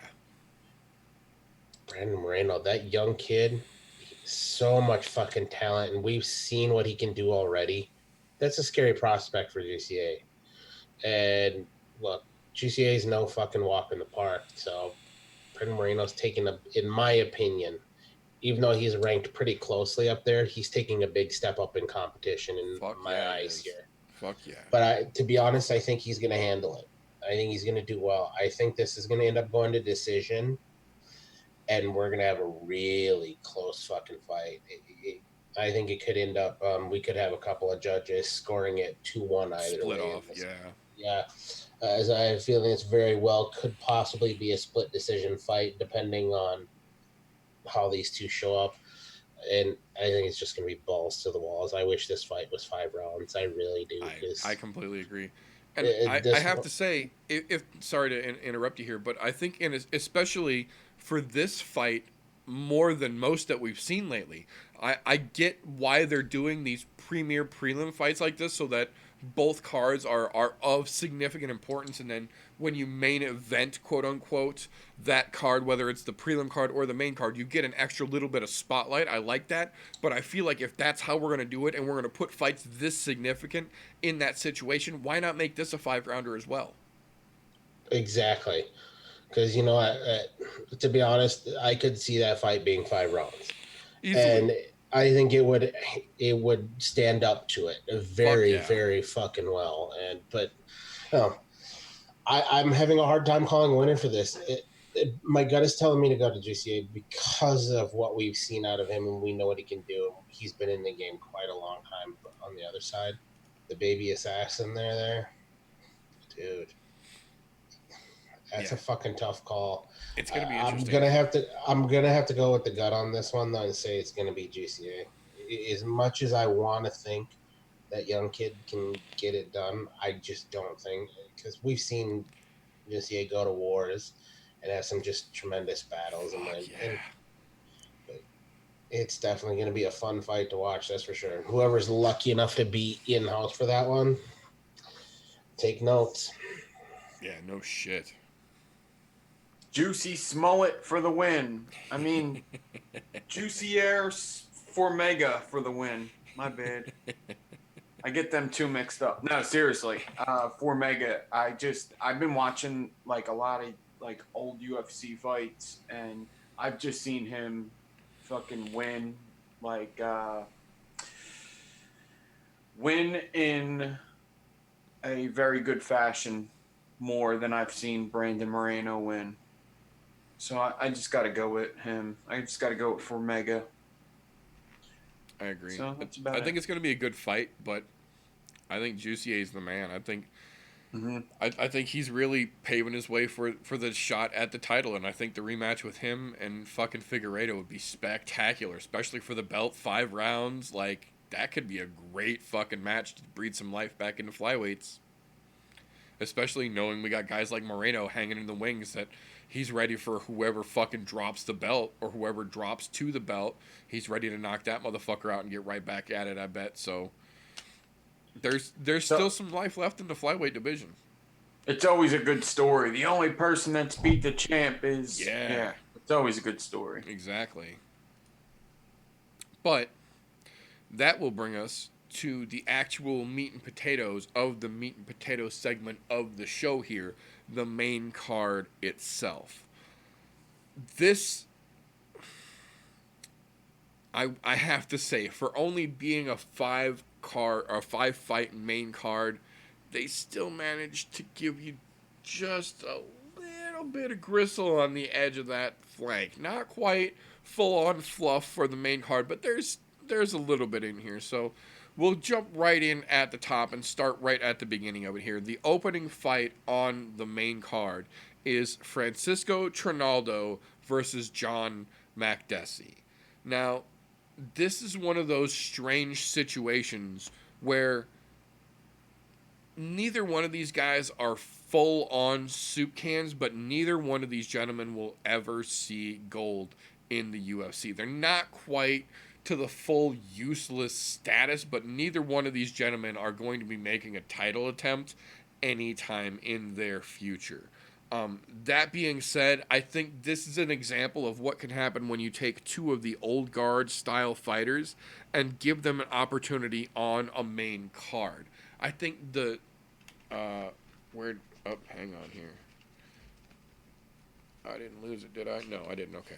I think the caveat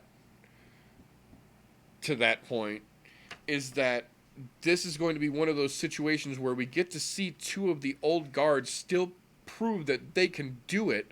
However, they are both so far onto that back nine of their career, as it was, that even if there's a significant performance from either one of these gentlemen in that fight, it's not really going to have any kind of resonating effect for the division or for their career going forward. It might get them another interesting fight coming up next, but neither one of these gentlemen are running at the gold here. That being said, I still think of the two of them, Trinaldo has the more well-rounded tool set. We've seen Makdessi have some incredible striking, but we've also seen him have a fucking chin that makes Glass Joe from Mike Tyson's Punch-Out be envious of how fucking fragile it is. So there's a lot to be said about Makdessi's striking and lack of defense in striking. And Trinaldo, for his fucking not quite epic level full package that he is built like an ice cream cone, and all that upper power comes into play when you lean over for that fucking step off right, and we've seen him use that exact move to put more than a few people flat on their ass, and I think that's exactly what we're going to see here. Makdessi, for the decent fighter that he is very, very predictable, and you can see him telegraph almost everything he does to a almost laughable degree at this point in his career. I think Trinaldo is able to read him like a children's book, and I think we see Makdessi get put away. Unfortunately, like I said, I don't think it's going to be big enough to really have much of an impact either way for their careers, though. Yeah, this is to be honest, I think this is the last hurrah for these guys. And especially when you're looking at, in my own eyes here, Francisco, we're looking at a big fucking last hurrah here. Because when you're this long into the game, you're on the definite back nine, probably on hole 17. I'm just saying, it's about that time to start thinking, hang them up. But go out in fashion. Fuck it. Have fun. I mean, and at least neither one of them are to the point where they're having complete fucking meltdowns at this point. Yeah. I'm going to have to pick Trinaldo, too. He's got more wins over bigger guys. Yeah. Bobby Green, Jim Miller, Paul Felder, Yancy Medeiros. He defeated all of them. Yeah. Yeah, it's not. I don't think it's going to be a spectacular fight by any stretch of the imagination, but I think Trinaldo's got enough in the tank still and in the toolbox to get him through this fight at least. But that will bring us into one of the more interesting fights on this particular card here. Why this is so far up in the card, I personally feel that despite the controversy around it, this might have made a better co-main event than the one we have, but we'll get to that in a minute here. The matchup that we're talking about for this one is Johnny Walker versus Nikita Krylov. This, I think, is going to be... It's a bit of a contrarian statement, and I understand that.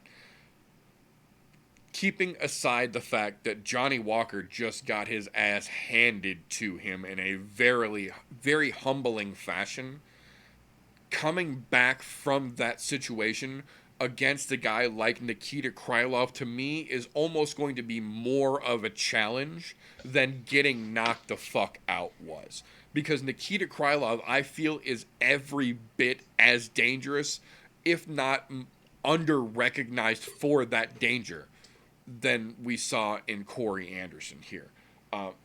Obviously, Johnny got put flat on his fucking ass in undeniable fashion, but at the same time, Nikita Krylov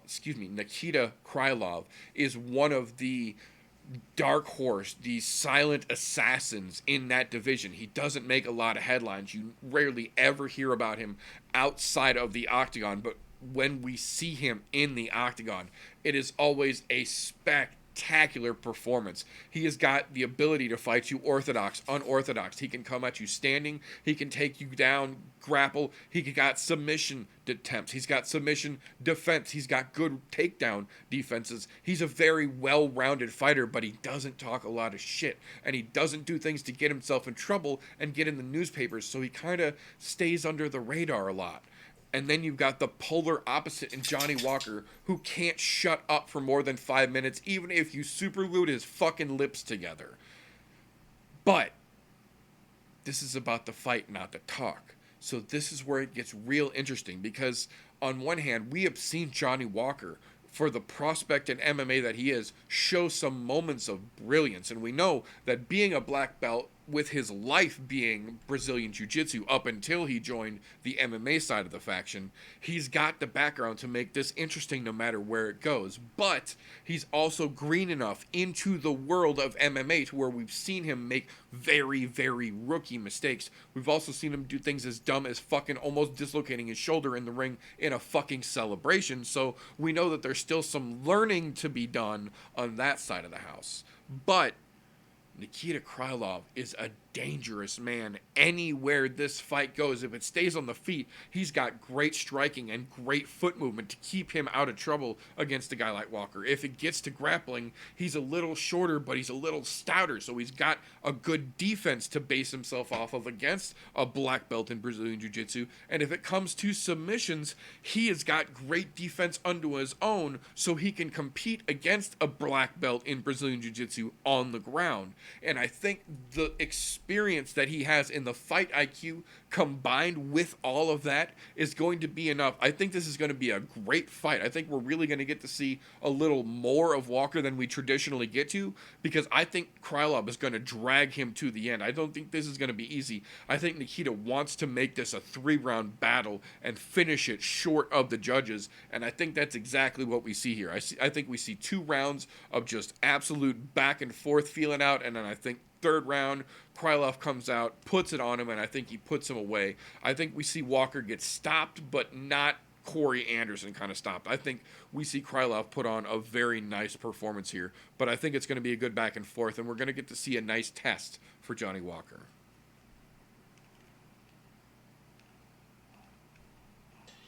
Yeah, to be honest, I only see this fight going.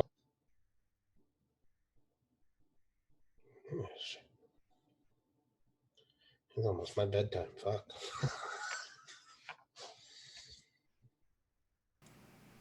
Thursdays have no set time.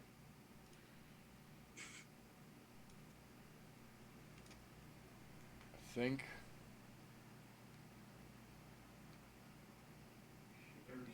Yeah, we are officially back now. Sorry about that, folks. Whoa. So, apparently, OBS decided that it was going to shit the bed right as TJ decided to give us his opinion. So, apologies for that, TJ. Please Give the fine folks what you were about to say. So what I started with was this is going to be a rough night for Johnny Walker.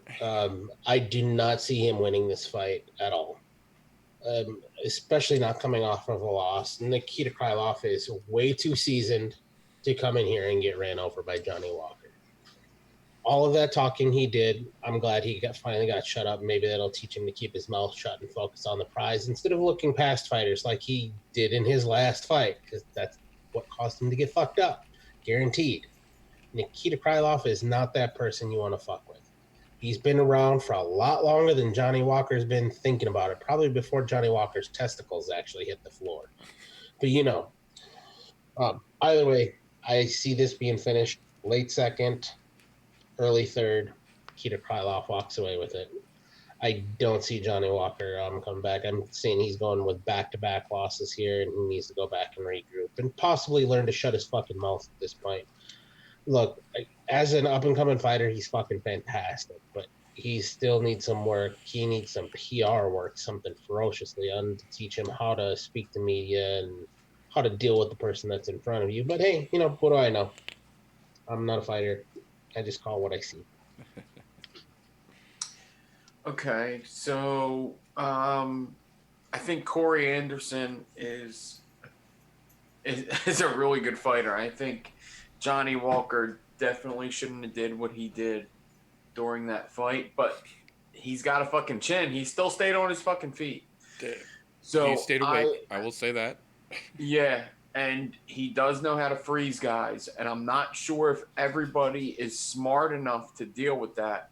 Now, it's not going to be the smartest thing to do against champions and shit, but I think I'm going to go with Johnny Walker. I don't know if I see him losing 2 in a row. I just don't know if I see that, because I think he's extremely athletic. He's a little stupid, but he's extremely athletic. So I'm going to pick Johnny Walker just based on that, because I trust that his athletics, his height, his chin will get him through. Interesting. I think that's absolutely a possibility. There's, like we say it all the time, there's always that puncher's chance that, the one that you don't see is the one that puts you down. And Johnny Walker comes from weird fucking angles and throws a lot of weird techniques. He absolutely has every possibility to pull some crazy, spinny, flashy bullshit out of his ass and catch Krylov with it. There's no denying that he's got that possibility. So that's even more reason that you're just going to have to tune in this weekend and keep an eye on that and see how that fucking weird fight plays the fuck out.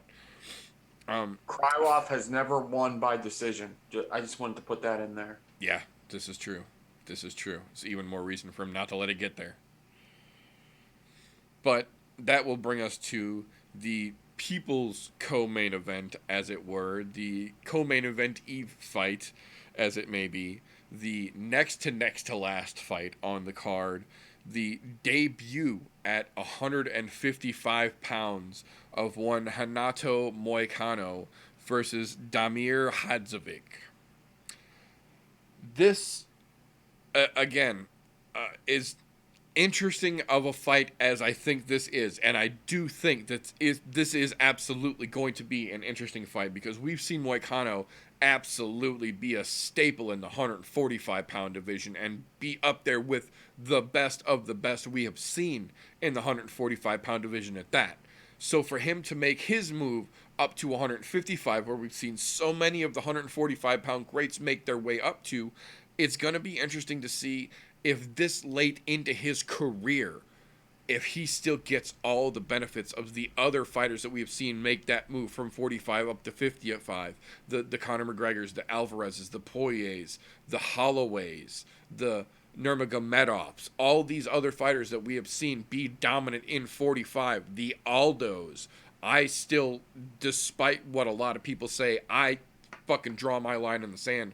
I think 155-pound Aldo looked better than 145-pound Aldo ever did, and I don't even really care to see what we're going to see 135-pound Aldo against Cejudo is going to look like, because I didn't like what we saw in 135-pound Aldo against Moraes. I think 155 Aldo could have been a world breaker if they would have kept him there. As soon as the McGregor situation happened, if they would have pulled him to 55 and just let him acclimate, I think we could have had a whole different Aldo than we've seen over the last couple of years. But that's neither here nor there. I think this is going to be a very interesting test for Moicano, because if he shows up against a relatively unknown guy in his debut at 155 and cannot look spectacular, he immediately starts to fall into that consideration to get cut and sent to Bellator range. That somebody who was as dominant at 145 as he was shouldn't be. But at the same time, he waited way late into his fucking career to make this move. So I think it really is going to come down to how well is his body going to handle this. It's going to determine where this fight goes. If he shows up and gets all the benefits that we've seen of the 45ers moving up to 55, if he becomes that lightweight that we want to see him evolve naturally into, this is going to be a very, very bad night for Demir and a very great future prospect at the lightweight division. But on the other side of that coin, if it was just too late in his career to make this move to 155 and it's not going to give him the benefits he needs, we might see a potentially future Hall of Fame featherweight getting knocked the fuck out by a soup can at lightweight Saturday night. I don't think so. I think Moicano's still got enough in the tank, even though he's got a lot of road miles. I think he should be okay. I'm hoping he's going to be okay, but we have to be prepared for the possibility that this was too little too late and he's about to get canned by a can. We're going to have to wait to find out, though. I just have one thing to say about Moicano on this. Diminishing returns. His last two fights, what's happened to him? Knocked the fuck out in the first round. Yeah. The chin doesn't come back, and then when you move up a weight class, there's more power in that next weight class up. We've seen this on more than one occasion. I think this was a piss poor move on his part. I think he ends up losing this fucking fight, and he gets knocked out again, because that's what seems to be the fucking every time we see somebody move up a weight class after they've come off of knockout losses, thinking, oh, maybe it's because I'm too slow for that division now. Right. Dude, your chin's not going to be what it is. I'm sorry, that's what it is. And when you lose your last two fights in the first round via KO, it's not like you got KO'd in the third after enough stuff is belted up to it. It's been 2 in a row KO. Fucking no. He's done. He'll be lucky if he makes it out of the second. This one's all Demir on this one. I'll go with Moicano, because Moicano, yeah, he got knocked out the last 2 times. That was 10 months ago, though. Yeah. Diminishing returns. That shit don't come back. It's not like it's a fucking... It could be 2 years ago. You still got knocked out twice. The button's still sensitive. Right. Yeah. I agree. I'm still going with Moicano. As frustrating as it is, that's where my chip falls as well. I think Moicano takes it, but I don't think it's going to be pretty. I think he's going to win, but I feel like he's riding the struggle bus pretty fucking hard right now. And I think this late into the career is a bad time to make a decision like jumping divisions like that. I think he's going to take it, but I don't think it's going to be easy. I think we're going to be riding the struggle bus this weekend. But that is the point where we would normally take the rabidity out, wipe the foam away from our mouths, do some woo-saws, light some incense candles from Gwyneth Paltrow, and just relax for a minute and let our favorite casual come in and give her tips. But this week we got no casual, so foam's back on. Hang on to your seatbelts, bitches. We're staying crazy. That brings us into the potatoes au gratin palette that is our co-main event for this evening. One, Damian Maia versus Gilbert Burns. This has another one of those situations where we've got a great fight lined up, but maybe not so much great in terms of implications in the division or implications as far as ripples that it's going to create in the organization, regardless of how it particularly plays out. The thing that I will say about this, for as little publicity as this whole card has really been getting, and I understand, again, it's a fight night card. It's not going to get a fucking big marquee promotion. It's not going to get the whole ESPN every commercial break announcement rigmarole. You're not going to see YouTube ads for Fight Night Brasilia. I get it.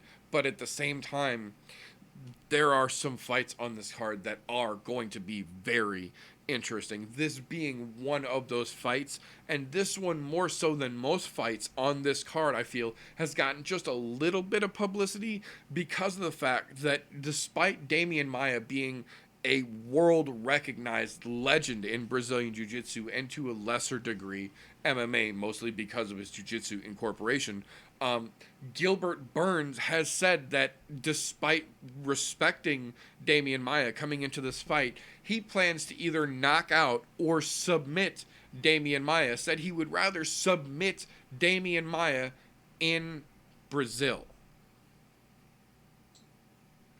That's a tall fucking order on the best of days under the best of ideal conditions. Now, I will say this. Hats the fuck off to you, sir. That is a bold statement to make, and he has made it multiple times this week. This isn't a fluke. This isn't something he just eked out in a soundbite fashion. This is his game plan, and he has stood by it all week long. So I will absolutely give credit where credit is due. You, sir, have a pair of swinging brass ones. You may need a wheelbarrow to help cart out to the octagon. I will absolutely acknowledge that. Now, is that the smartest thing in the world to say to one of the literal best jiu-jitsu players in the world before you go to fight him in Brazil? I don't fucking think so. That might have been a very, very poor decision on Gilbert's team's sake, because this isn't just something that he's been allowed to say. This had to have been run through his team. I think this is a poor decision on his team's side for letting him use that as his mantra to try and help build this fight up and get some hype around it. I understand, like I said, they didn't give a lot of press to this fight, but there's an old saying, you don't poke the bear when you're in its cave. And this young man just took a stick to a grizzly and gave it a couple jabs in the fucking rib. Not to say that Gilbert Burns has no hope of winning this, because Gilbert Burns is a legitimate badass. He has absolutely earned the recognition that he has right now. But, and I mean Sir Mix-a-Lot level, bam! But this is Damian fucking Maia, and you just threatened one of the best Brazilian Jiu-Jitsu practitioners on the planet that you're going to submit him.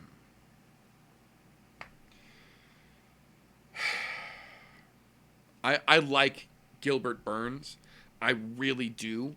And this is one of the few occasions where I do think that despite Damian's badass resume, Gilbert still absolutely does have a puncher's chance, because Damian's a little sloppy in some of his shoots, some of his attempts. He's a little predictable.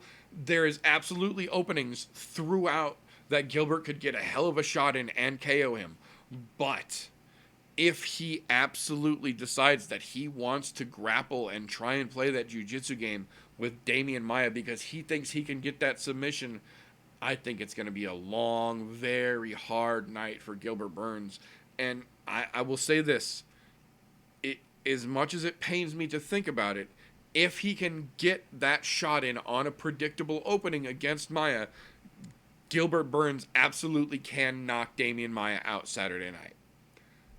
With that exception, if he tries to play the ground game with Damian Maia, I feel we're going to end up seeing the same thing we saw when Ben Askren thought that he was going to play the ground game with Damian Maia. I think we see a very similar situation. So I have to give a split call here. If Damian plays loose and plays sloppy, which he has been known to do, I think Gilbert has a shot to knock him out because he's got the power and he's got the striking. But if he is serious about this whole I'm going to submit Damian Maia bullshit and he goes for that technique and that fucking game plan, I think it goes horrible for him, and I think Damian wraps him the fuck up like a boa constrictor.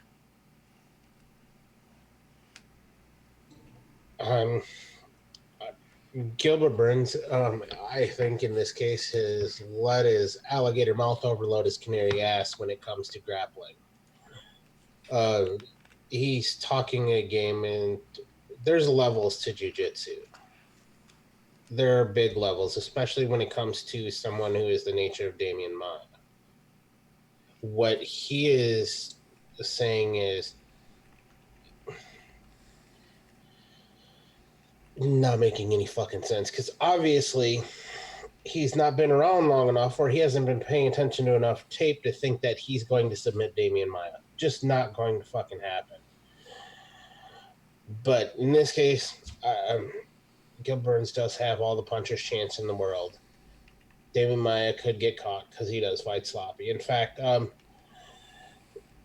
it's not that he fights sloppy. He tries to get in close and get takedowns sloppily.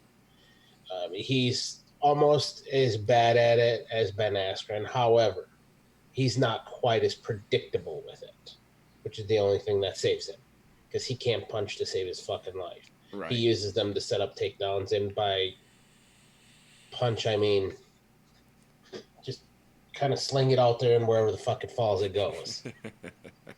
But I think what we're going to end up seeing is Gilbert's going to come in, try to knock him out. If that doesn't work because he's in close, he's going to try to get a takedown. But that's going to be too late because then Maya will have absorbed the fucking shot because he's very good at absorbing shots and get the takedown. RNC, Gilbert Burns going to fucking sleep with the RNC.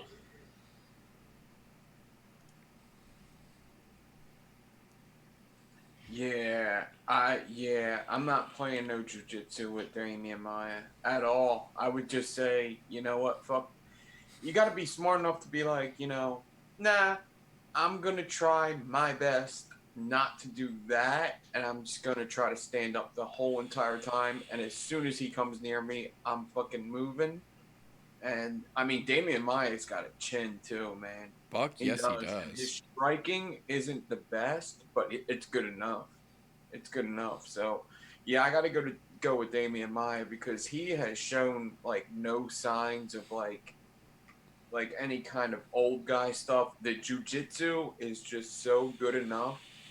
It's not even good enough. It's so great that it will get him through all these kinds of fights. It will definitely just get him to win. So I just got to go with Damian Maya.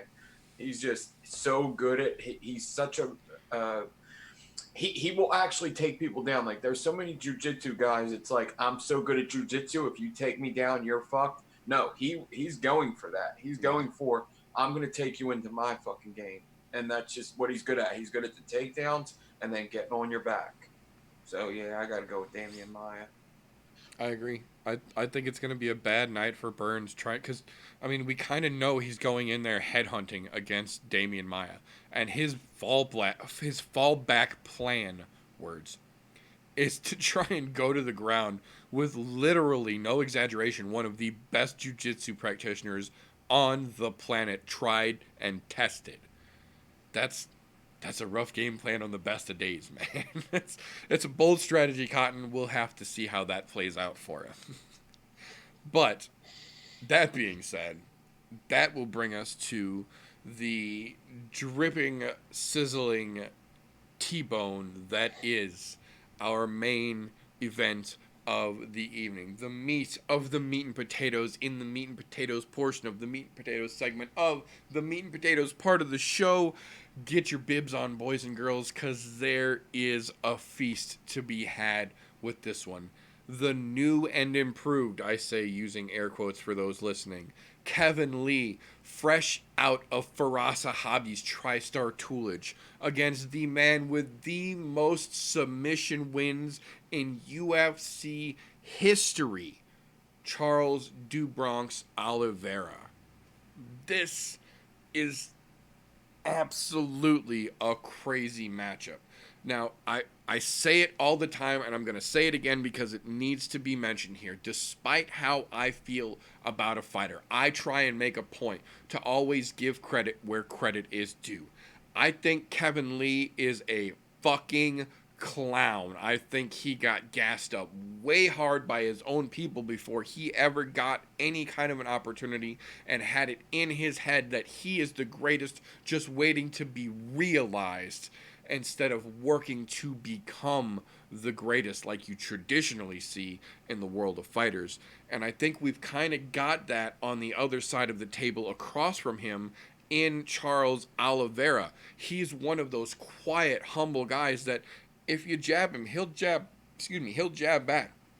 He's been known to make a few quick little quips and exchanges back and forth during press conferences and whatnots, but for the most part, like we talked about earlier, he's kind of a quiet, ride under the radar kind of dude. And the funny thing is, he's riding under the radar holding UFC records. This man has choked out some of the best throughout his career in the UFC, and done so very humbly and very quietly and very respectfully in the process, versus the other side of the coin here, the quote-unquote Motown phenom, who have now seen bounce from multiple camps. In my opinion here, the only factor that could, and I say could because I don't know that it will, but it could save Kevin Lee this weekend, for my money, would be the fact that despite him not using it that much, Kevin Lee does legitimately have a very respectable wrestling prowess in his back pocket. If given the opportunity, he can and will wrestle his ass off. If you've seen his training footage, if you've seen his personal social media feeds, you've seen Kevin Lee can wrestle like a motherfucker. He really can. And now you've got that Firas Zahabi Tulic trying to help orchestrate and guide that wrestling prowess with a little bit more of a well-rounded toolbox, which, to his credit, if he can keep his ego in check and start to really embody some of the lessons that we've seen that stillness Firas Zahabi can give his fighters, there's a potential we could see a new and improved and very dangerous Kevin Lee. The problem is, we haven't seen enough of that just yet. We have absolutely, undeniably seen changes in Kevin Lee in the short time he has been at TriStar. We have seen the difference in his fighting. We've seen the difference in his patience in the octagon, where he used to just run reckless, headlong into a situation. We've seen him use that Firas Zahabi breathe, then react type of mentality. But this is a test on a whole different level than anything Kevin Lee has faced up to this point. I will give him credit. That fucking Gregor Gillespie fight that they have been playing all week long on the free fight is a beautiful example of what happens when you listen to a good coach telling you in real time what to do and do it as he tells you, because that could not have been more fucking perfect. But we have yet to see if that is a flash, a fluke, or if that's the new Kevin Lee under Firas's tutelage. If this is the new Kevin Lee, this could be a very interesting fight. If that's a fluke, this could be a very short fight. DuBronx Olivera is quietly irking his way at title contention, in my opinion here. And Kevin Lee is just cocky enough of a fighter to where if he does not come in here and play this smart, he will get yoked up, wrapped up, and tapped the fuck out before round one ends. So I will say this. If, and this is a huge if, Kevin Lee really is taking advantage of the opportunity he has in going to TriStar and having Firas Zahabi give him one-on-one training, George St. Pierre giving him one-on-one training, some of the best devoting their personal time to try and help making Kevin Lee the best he can be. If he is actually using this opportunity and absorbing this knowledge and putting it into practice, this could be a very interesting fight. The problem is, I have no faith whatsoever that's what Kevin Lee is doing. To me, it feels like Kevin Lee has brought himself to a place that will make people think he is doing better than he is, but then we will see, like we have seen even in his last few fights, those moments of recession where he falls back to that egotistical, non-thinking Kevin Lee that we know is still in there, and he gets cocky, and he gets sloppy, and he gets caught. And if you do that against Charles DuBronx Olivera, you end up staring at the fucking ceiling tile with a referee asking you if you know where you're at. And I think that's exactly what we're going to see this weekend. I think Kevin Lee, despite coming out and looking good, I think is going to regress right back to that cocky Motown phenom that we've seen over so many fucking fights. And I think that's exactly what Dubronx is going to count on, because when he gets sloppy, he makes mistakes. And when you make mistakes against a guy as dangerous as Dubronx, you get tapped the fuck out or you get put to sleep. And I think we see Kevin Lee go to bed before the end of the second round. All right. I've been waiting to pick a spot to play the heel tonight, and I think I'm going to do it here. Because to be honest, all right, let me make this very clear. I do not like Kevin Lee whatsoever. But what I do like is his change in camps and what we saw out of him his last fight. And with Varasahabi in his fucking corner, I'm pretty sure he's not going to allow him to just float through the motions there. He's trained too many goddamn good fighters to come out of that gym to let you just go through the motions and keep you in that camp. He will boot your ass as quick as fucking look at you if you're not listening and doing as you're told and fucking training the way you should be training. He doesn't have time to put up with people who are not going to do good things for his fucking camp. So I really think Kevin Lee is in a better place now. However, that doesn't make him a better human being. He's still a fucking shitbag, in my opinion. Dubronx, I know what that man is capable of. I've seen his handiwork. Just a crazy amount of submissions he gets. Yeah, I think people are writing off Dubronx in this fight. I'm not writing him off, but I don't think he's going to win this. Purely because I think what's going to happen here is anything that is attempted to get down to the mat with training with GSP, Kevin Lee's got to fucking step up there. That dude was the king of wrestling when it came to MMA. And anybody who doesn't believe me, go back and fucking watch him. Watch all of his fights. Yep. And he knew how, even when he was in trouble, he could manage to get out of it. He showed people that. Fuck, he showed it when he came back and took the belt from fucking Bisbing. I'm just saying, you're coming out of that camp. There's what can't you fucking do coming out of that camp? Right. And Kevin Lee, we saw a complete fucking 180 of the fighter he was prior to going there to after that first fight coming out of Varasahabi's camp. I'm just saying, Kevin Lee wins this one. And I think he actually ends up putting Charles Oliveira away, probably in the third round, maybe fourth. Ooh, that's a bold statement indeed. All right. Listen, I've been waiting to play the heel, and as much as I dislike Kevin Lee, I got to give him the heel call on this one. I really do. Interesting play.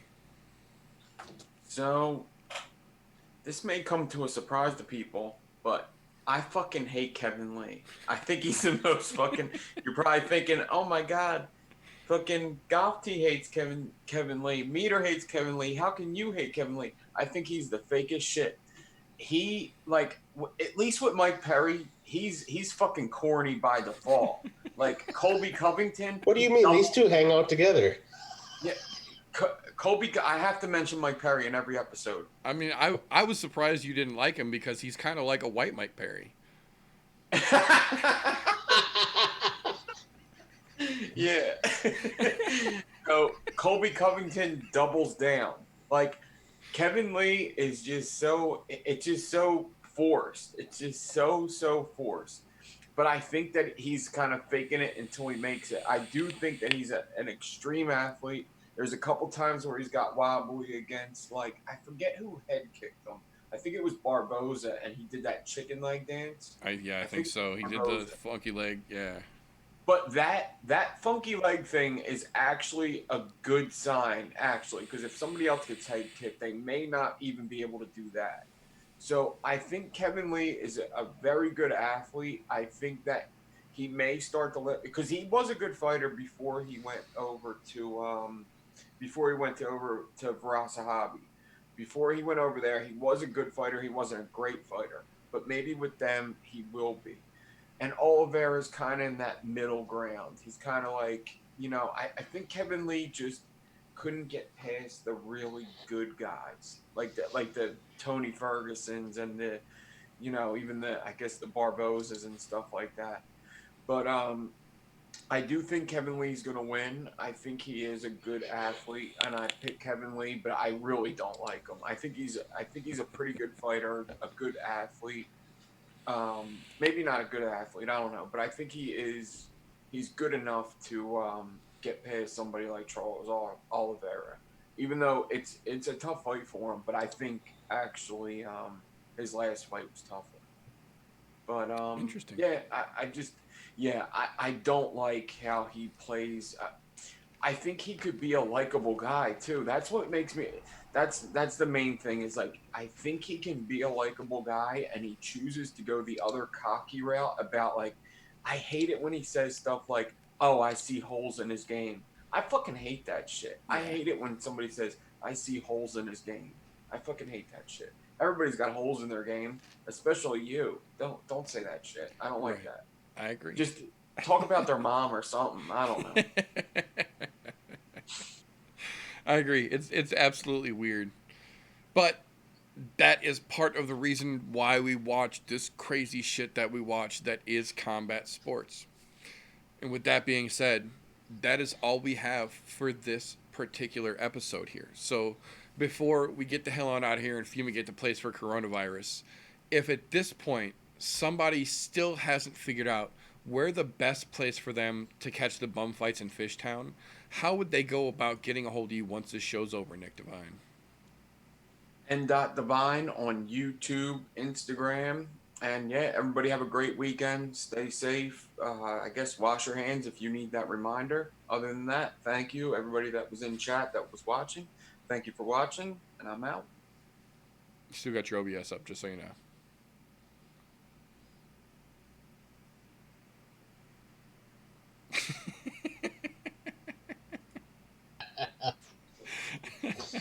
Oh, good times. So, on that note, if at this point in time somebody needs to know the best place to stockpile hand sanitizer in Green Bay, how are they going to be able to get a hold of you, Golfy? Well, if they want to know about that, they don't want to ask me. They want to ask the missus. But they can get a hold of me here 9:30 Central Times on the YouTube Galti Vapes every Wednesday night. Yeah, make sure that if you're one of those idiots who thinks the coronavirus requires a fuck ton of toilet paper, it does not. It is a respiratory illness. It is not a shit your pants illness. Stop it. Stop it right now. If you need 40 fucking rolls of toilet paper for a 14-day quarantine, you're out of your fucking gourd. And if you're worried about blowing your nose, they have fucking tissues for that.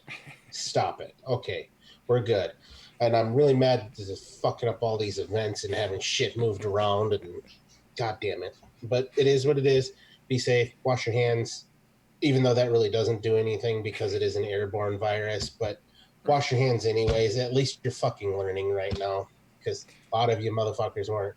And hopefully the next virus that comes around is something that makes you shit your britches, so some of y'all will wash your nasty asses. Absolutely.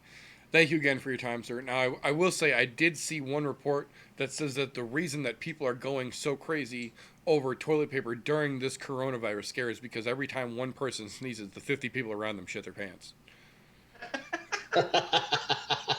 I love that fucking meme. So, there is that to be taken into consideration. But before we get out of here, I do have to say thank you to everyone who was here with us, whether you are here with us live or you are catching this on a replay. Thank you to everyone who watches, who listens, who tunes in. If we entertained you, please give us a thumbs up. If we gave you a couple point of views you didn't have before and you think we make some points, subscribe. We do this pretty much every week. Some weeks 2 shows a week. You never know. Things get crazy.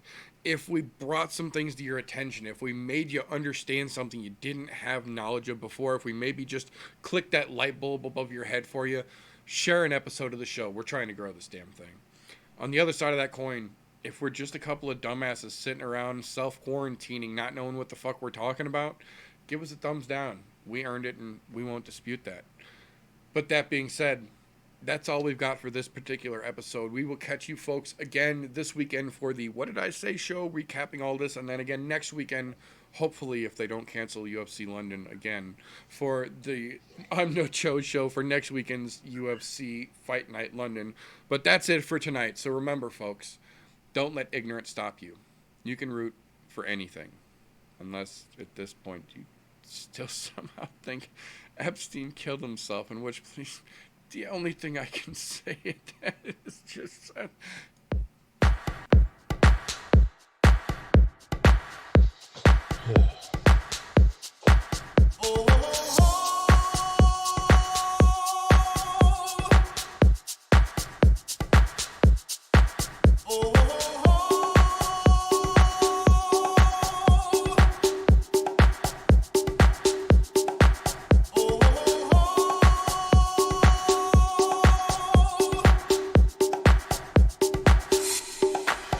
Everybody was kung fu fighting. Those kids were fast as lightning. In fact, it was a little bit frightening.